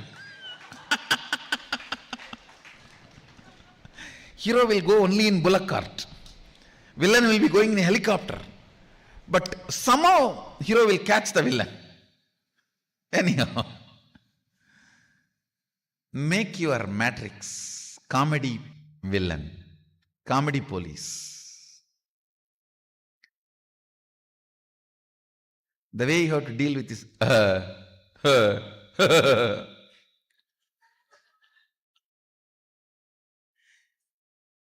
treat anything under matrix as like a dirt. I can give you many examples.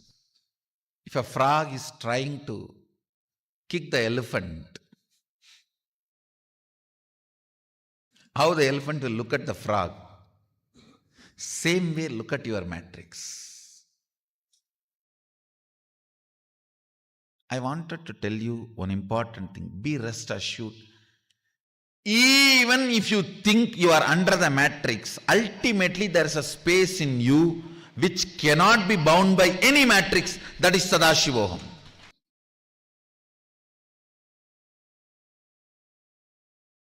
Ultimately, it does not give up on you. When you melt down the fears,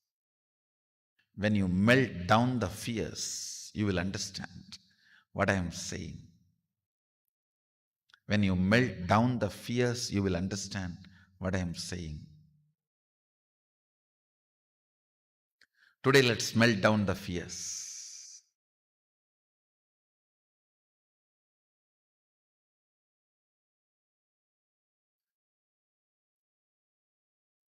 I'll switch on my heater.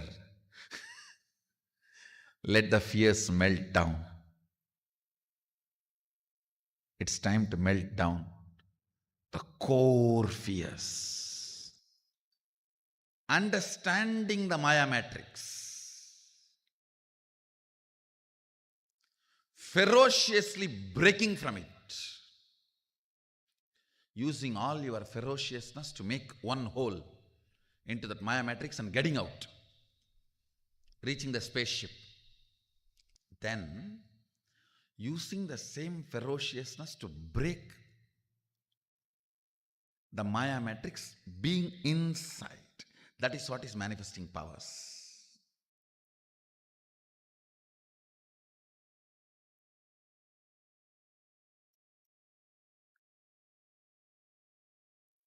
Listen carefully. When you manifest powers, you are not letting any of the rules, regulations, bondages, powerlessness of the matrix come to any agreement with you. Matrix tries its best. Let's have a contract. You don't expose me. But you are very clear. I am not going to have anything extraordinary by you giving me like a bhiksha. I'll break you, only then I will have powers. Not by having understanding with you, but by making you shiver. Listen. That is the attitude of a Shaivite. Even the reality, grahas, cannot touch, disturb a man who is beyond the Maya matrix. Accident cannot happen to a being beyond Maya matrix. If you read the Kolaru Padikam of Jnanasambandhar, how beautifully he describes, he does not stop with just 9 grahas. He says, the wild animals, other devatas, thieves, forest fire, nothing can touch you. Nothing can touch you. The whole Kolaru Padikam of Jnanasambandhar, the thought current is conveying to us is, have the ferociousness towards the Maya matrix. It cannot touch you. It cannot touch you. Prevalent things which makes you powerless are reality. Nothing can touch you. Avai nalla adiyar avarkku migave.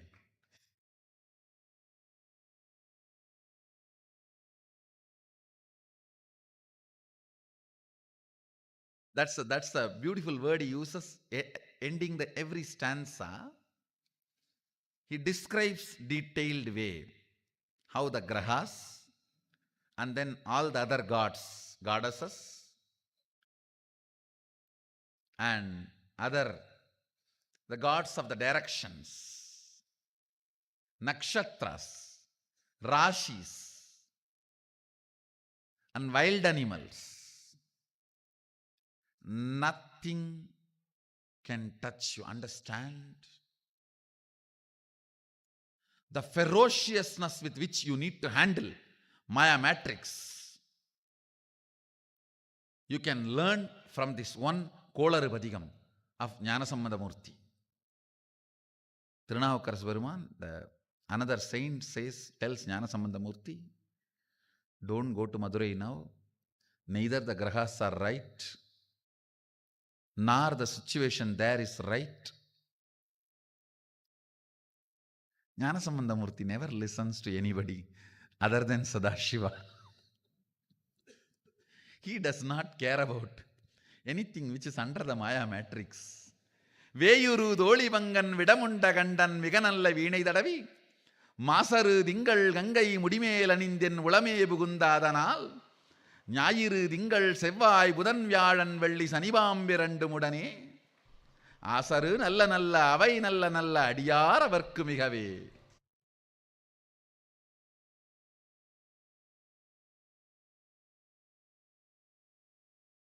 See the thought current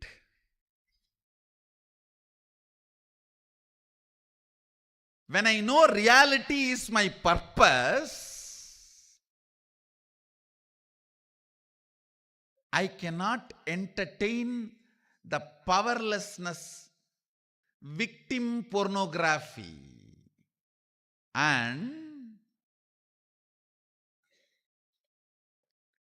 I cannot be affected, I will not be affected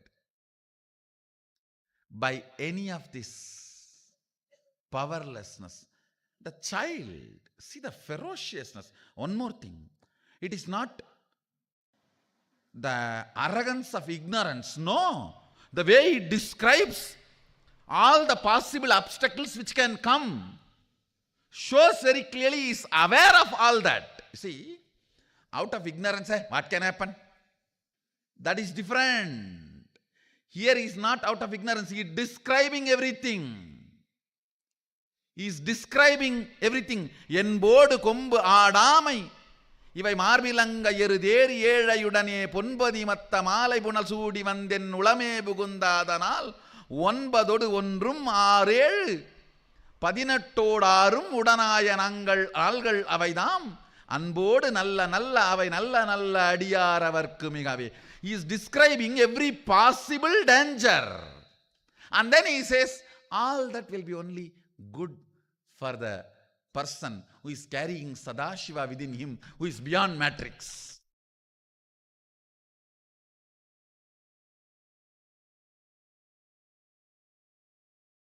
His purpose, because his purpose is beyond matrix, he does not bother about anything which is under the Maya matrix.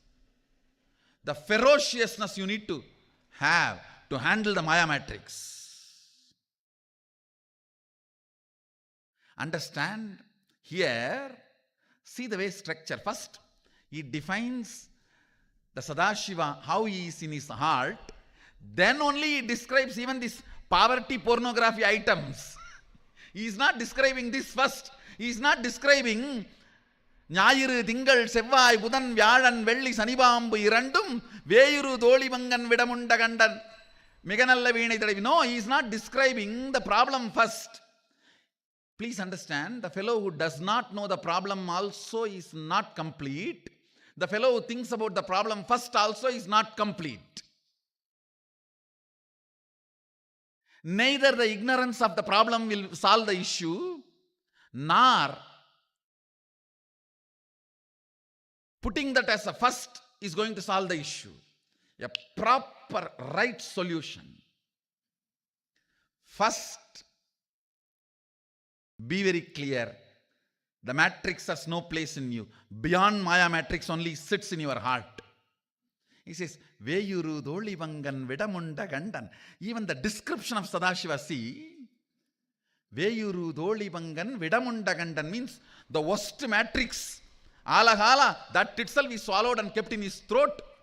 Even the description of Sadashiva, who is beyond matrix, is sitting inside me. It's a beautiful story, actually. After having the whole alagala in his throat, he is playing veena, Rudra veena, and enjoying the taste. You need to know,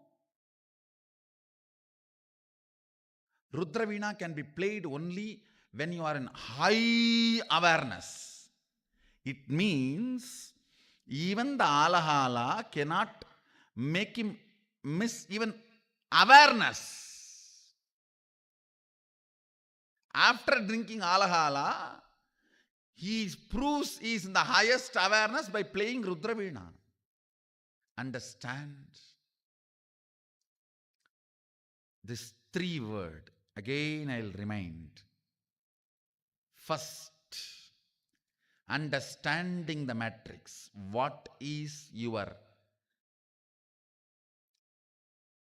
inner space holding as purpose? Is it prevalent ideas or existential reality that decides whether you are under Maya matrix or moving out of Maya matrix? Understanding Maya matrix. Second, being ferocious with Maya matrix. If you are already bitten by Maya matrix, even with you, be ferocious. With that part of you, be ferocious. And break from the Maya matrix. And same ferociousness will manifest as powers within the Maya matrix when you play.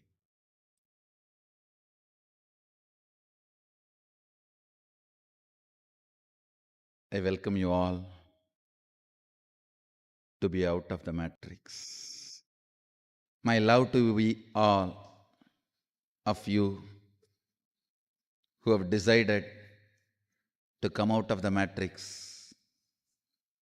My respects to all who are struggling to come out of the matrix. I welcome every one of you sitting with us.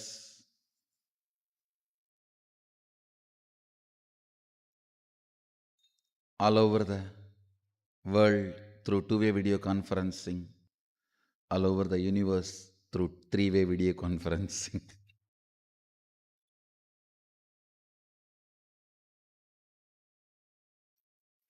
I welcome all the beings here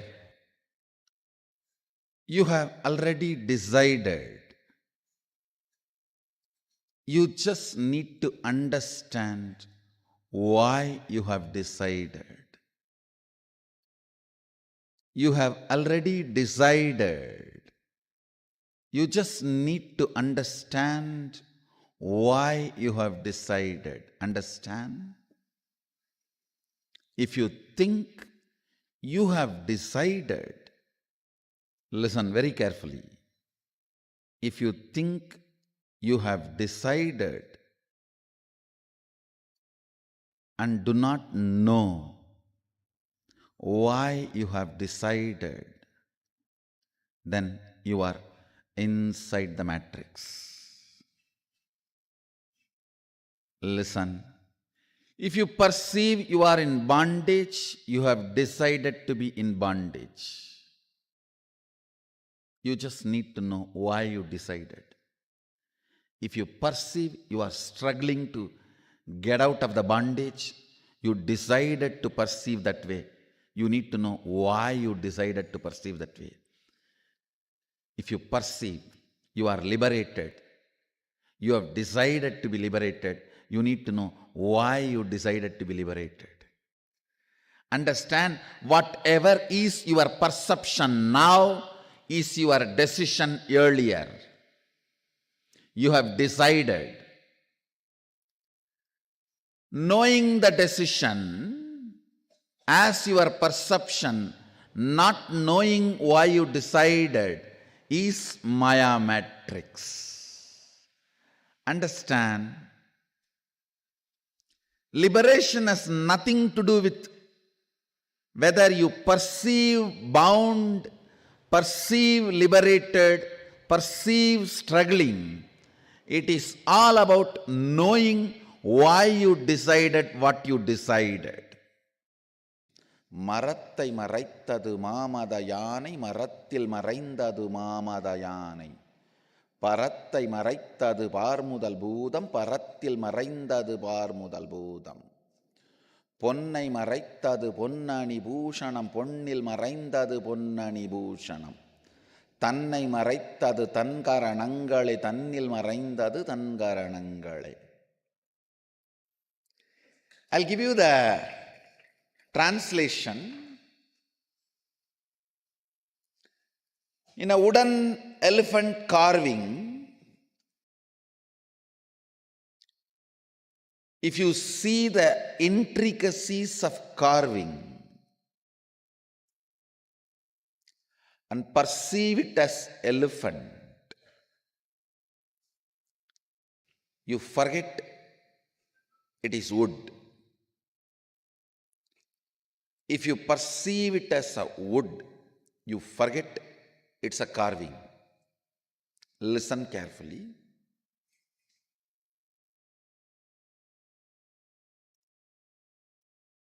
When you get involved in every intricacy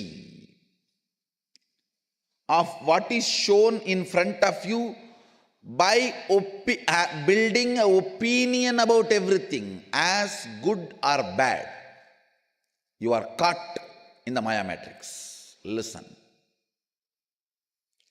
The every curve, ups and downs of what is being shown, what is appearing in front of you, whatever is appearing in front of you,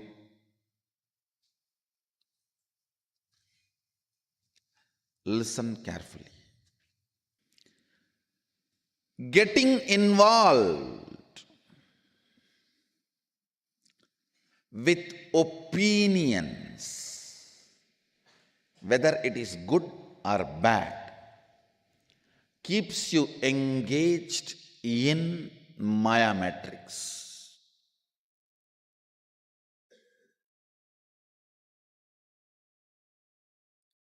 If you build opinion about every person, every situation, everything around your life, you will polarize the whole life. All this good for me, all this bad for me.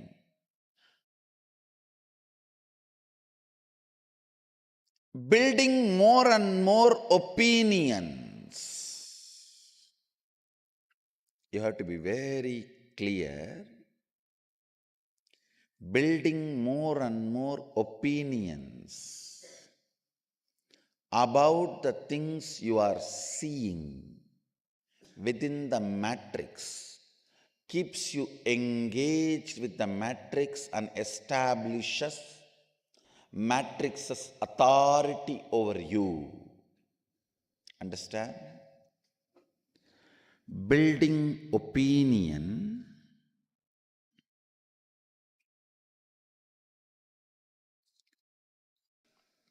as good or bad is what I call seeing the elephant and forgetting it is wood. Understand? In the world, it is a wood sculpture of elephant. But if you perceive that as elephant, it's my world.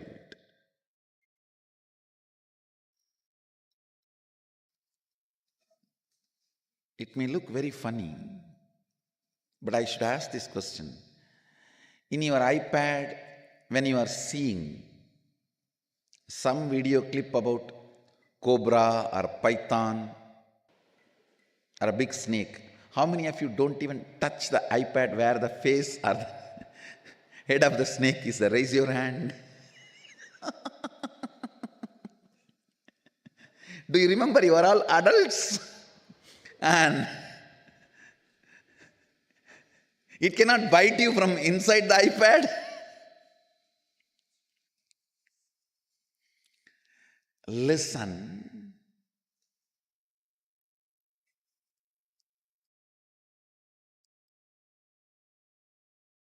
So much of opinion getting built about what is seen. Many of you have not raised the hand, I know.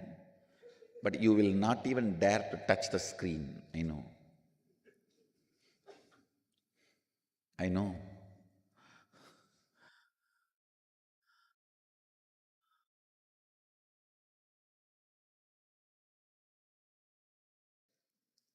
Now in LED screen, if I project a huge cobra which is moving, a video about the cobra, let me ask and let me see how many are able to touch the LED screen. Listen. It may be very simple pattern. It may look too simple, but it is not. I want you to contemplate on it. It is one of the very important revelation I wanted to share today.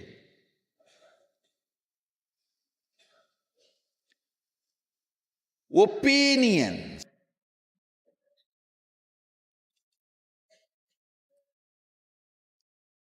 Building opinion about everything is taught to you as knowledge. Listen carefully. This is one of the worst Maya matrix, steals your life from you. The worst thing is, see, any structure which reveres you, gives you the best if you are integrated. That is outside the matrix structure. That's a Kailasa, Zion.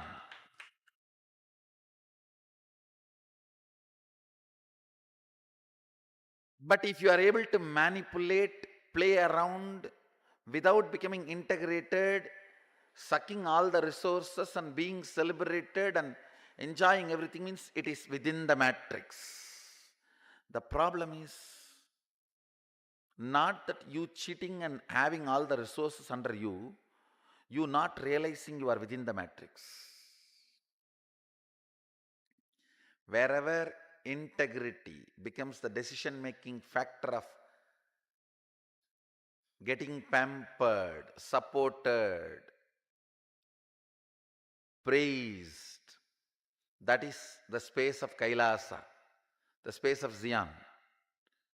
If not, I tell you, you are if you are able to manipulate some place, some structure, some organization without integrity, unable to have everything there, then you are under the matrix.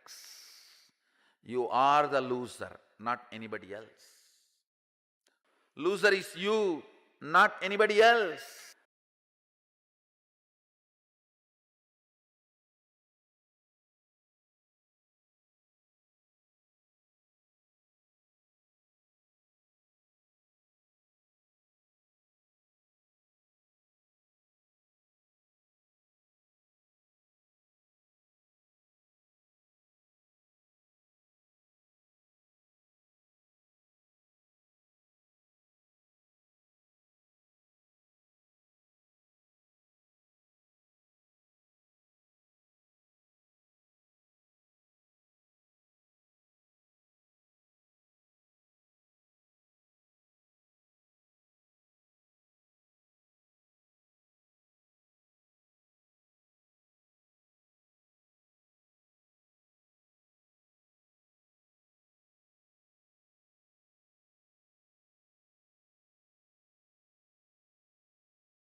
what Maya is. Swamiji very beautifully revealed to all of us.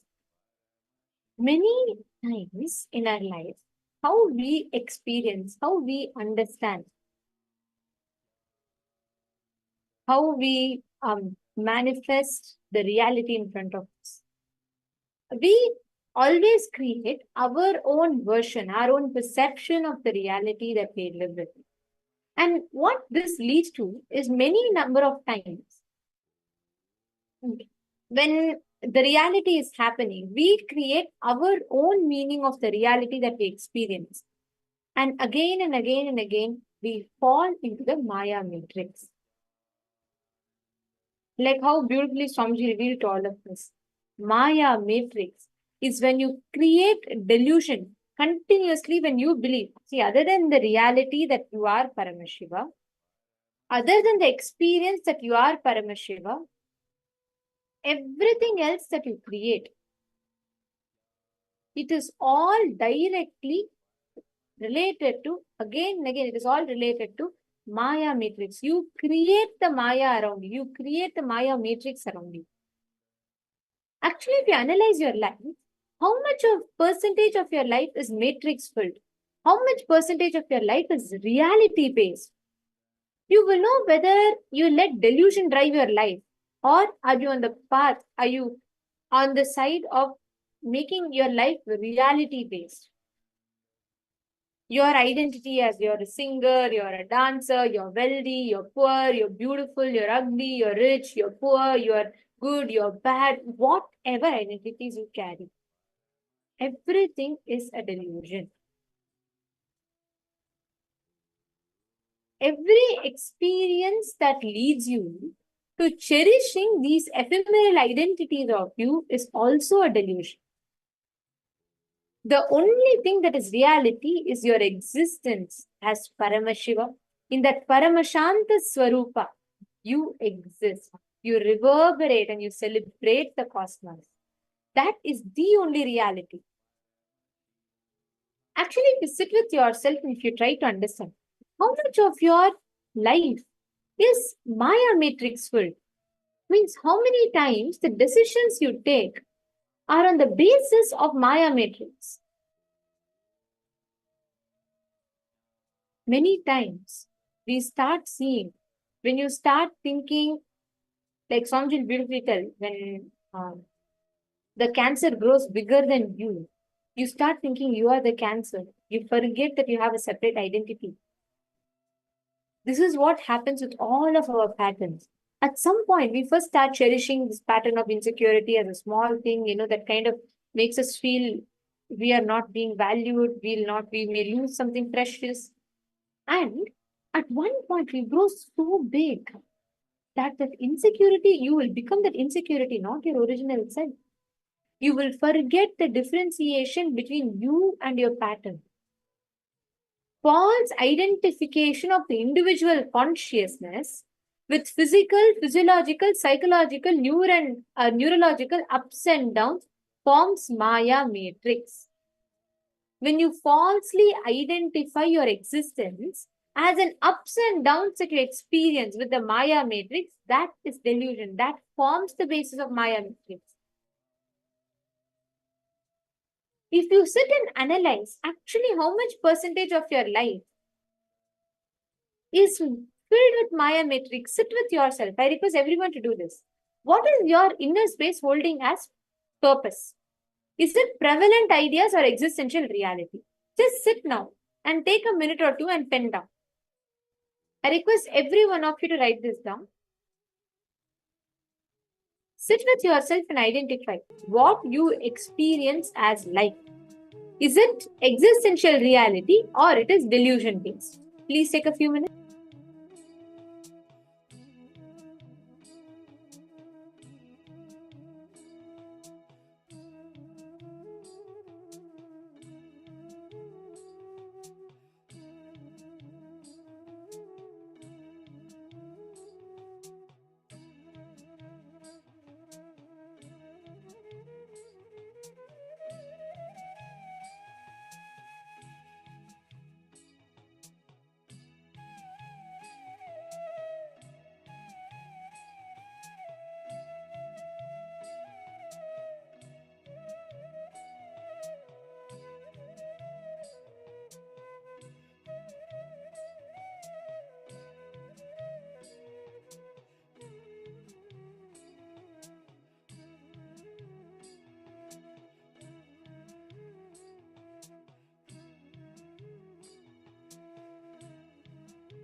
Hope all of you have finished writing this.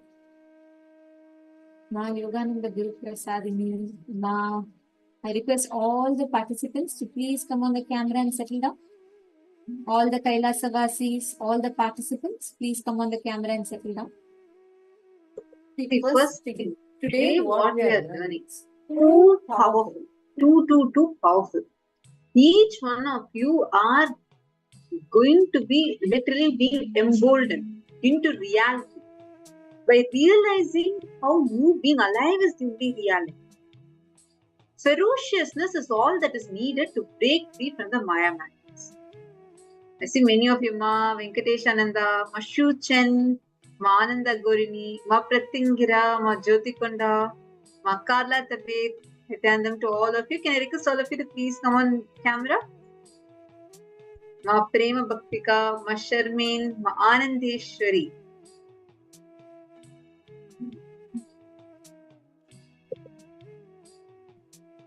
See, today what we are learning is such a powerful revelation. This will just completely remove any kind of illusions that are stuck.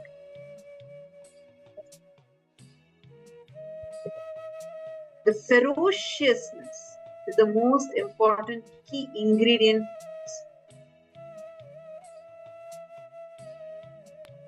Actually, when you start understanding and completing with this, how you create the choices that you make in life, every single thing.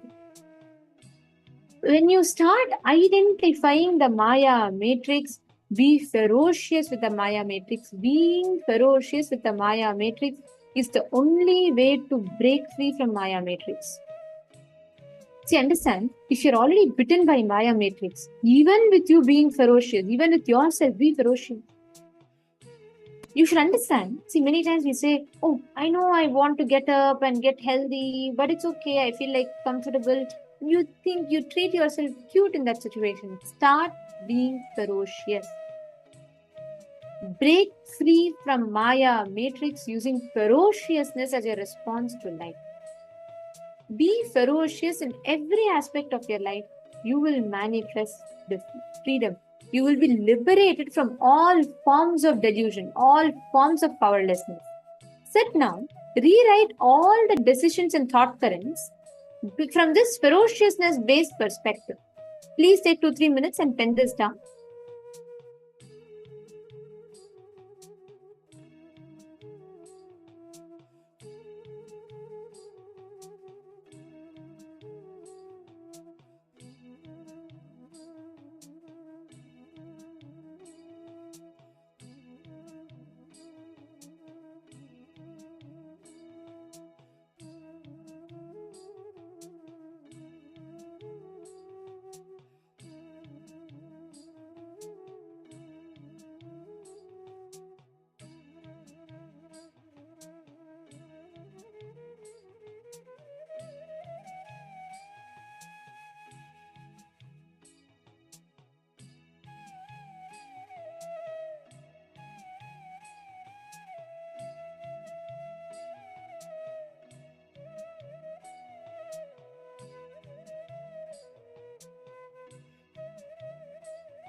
Please relax.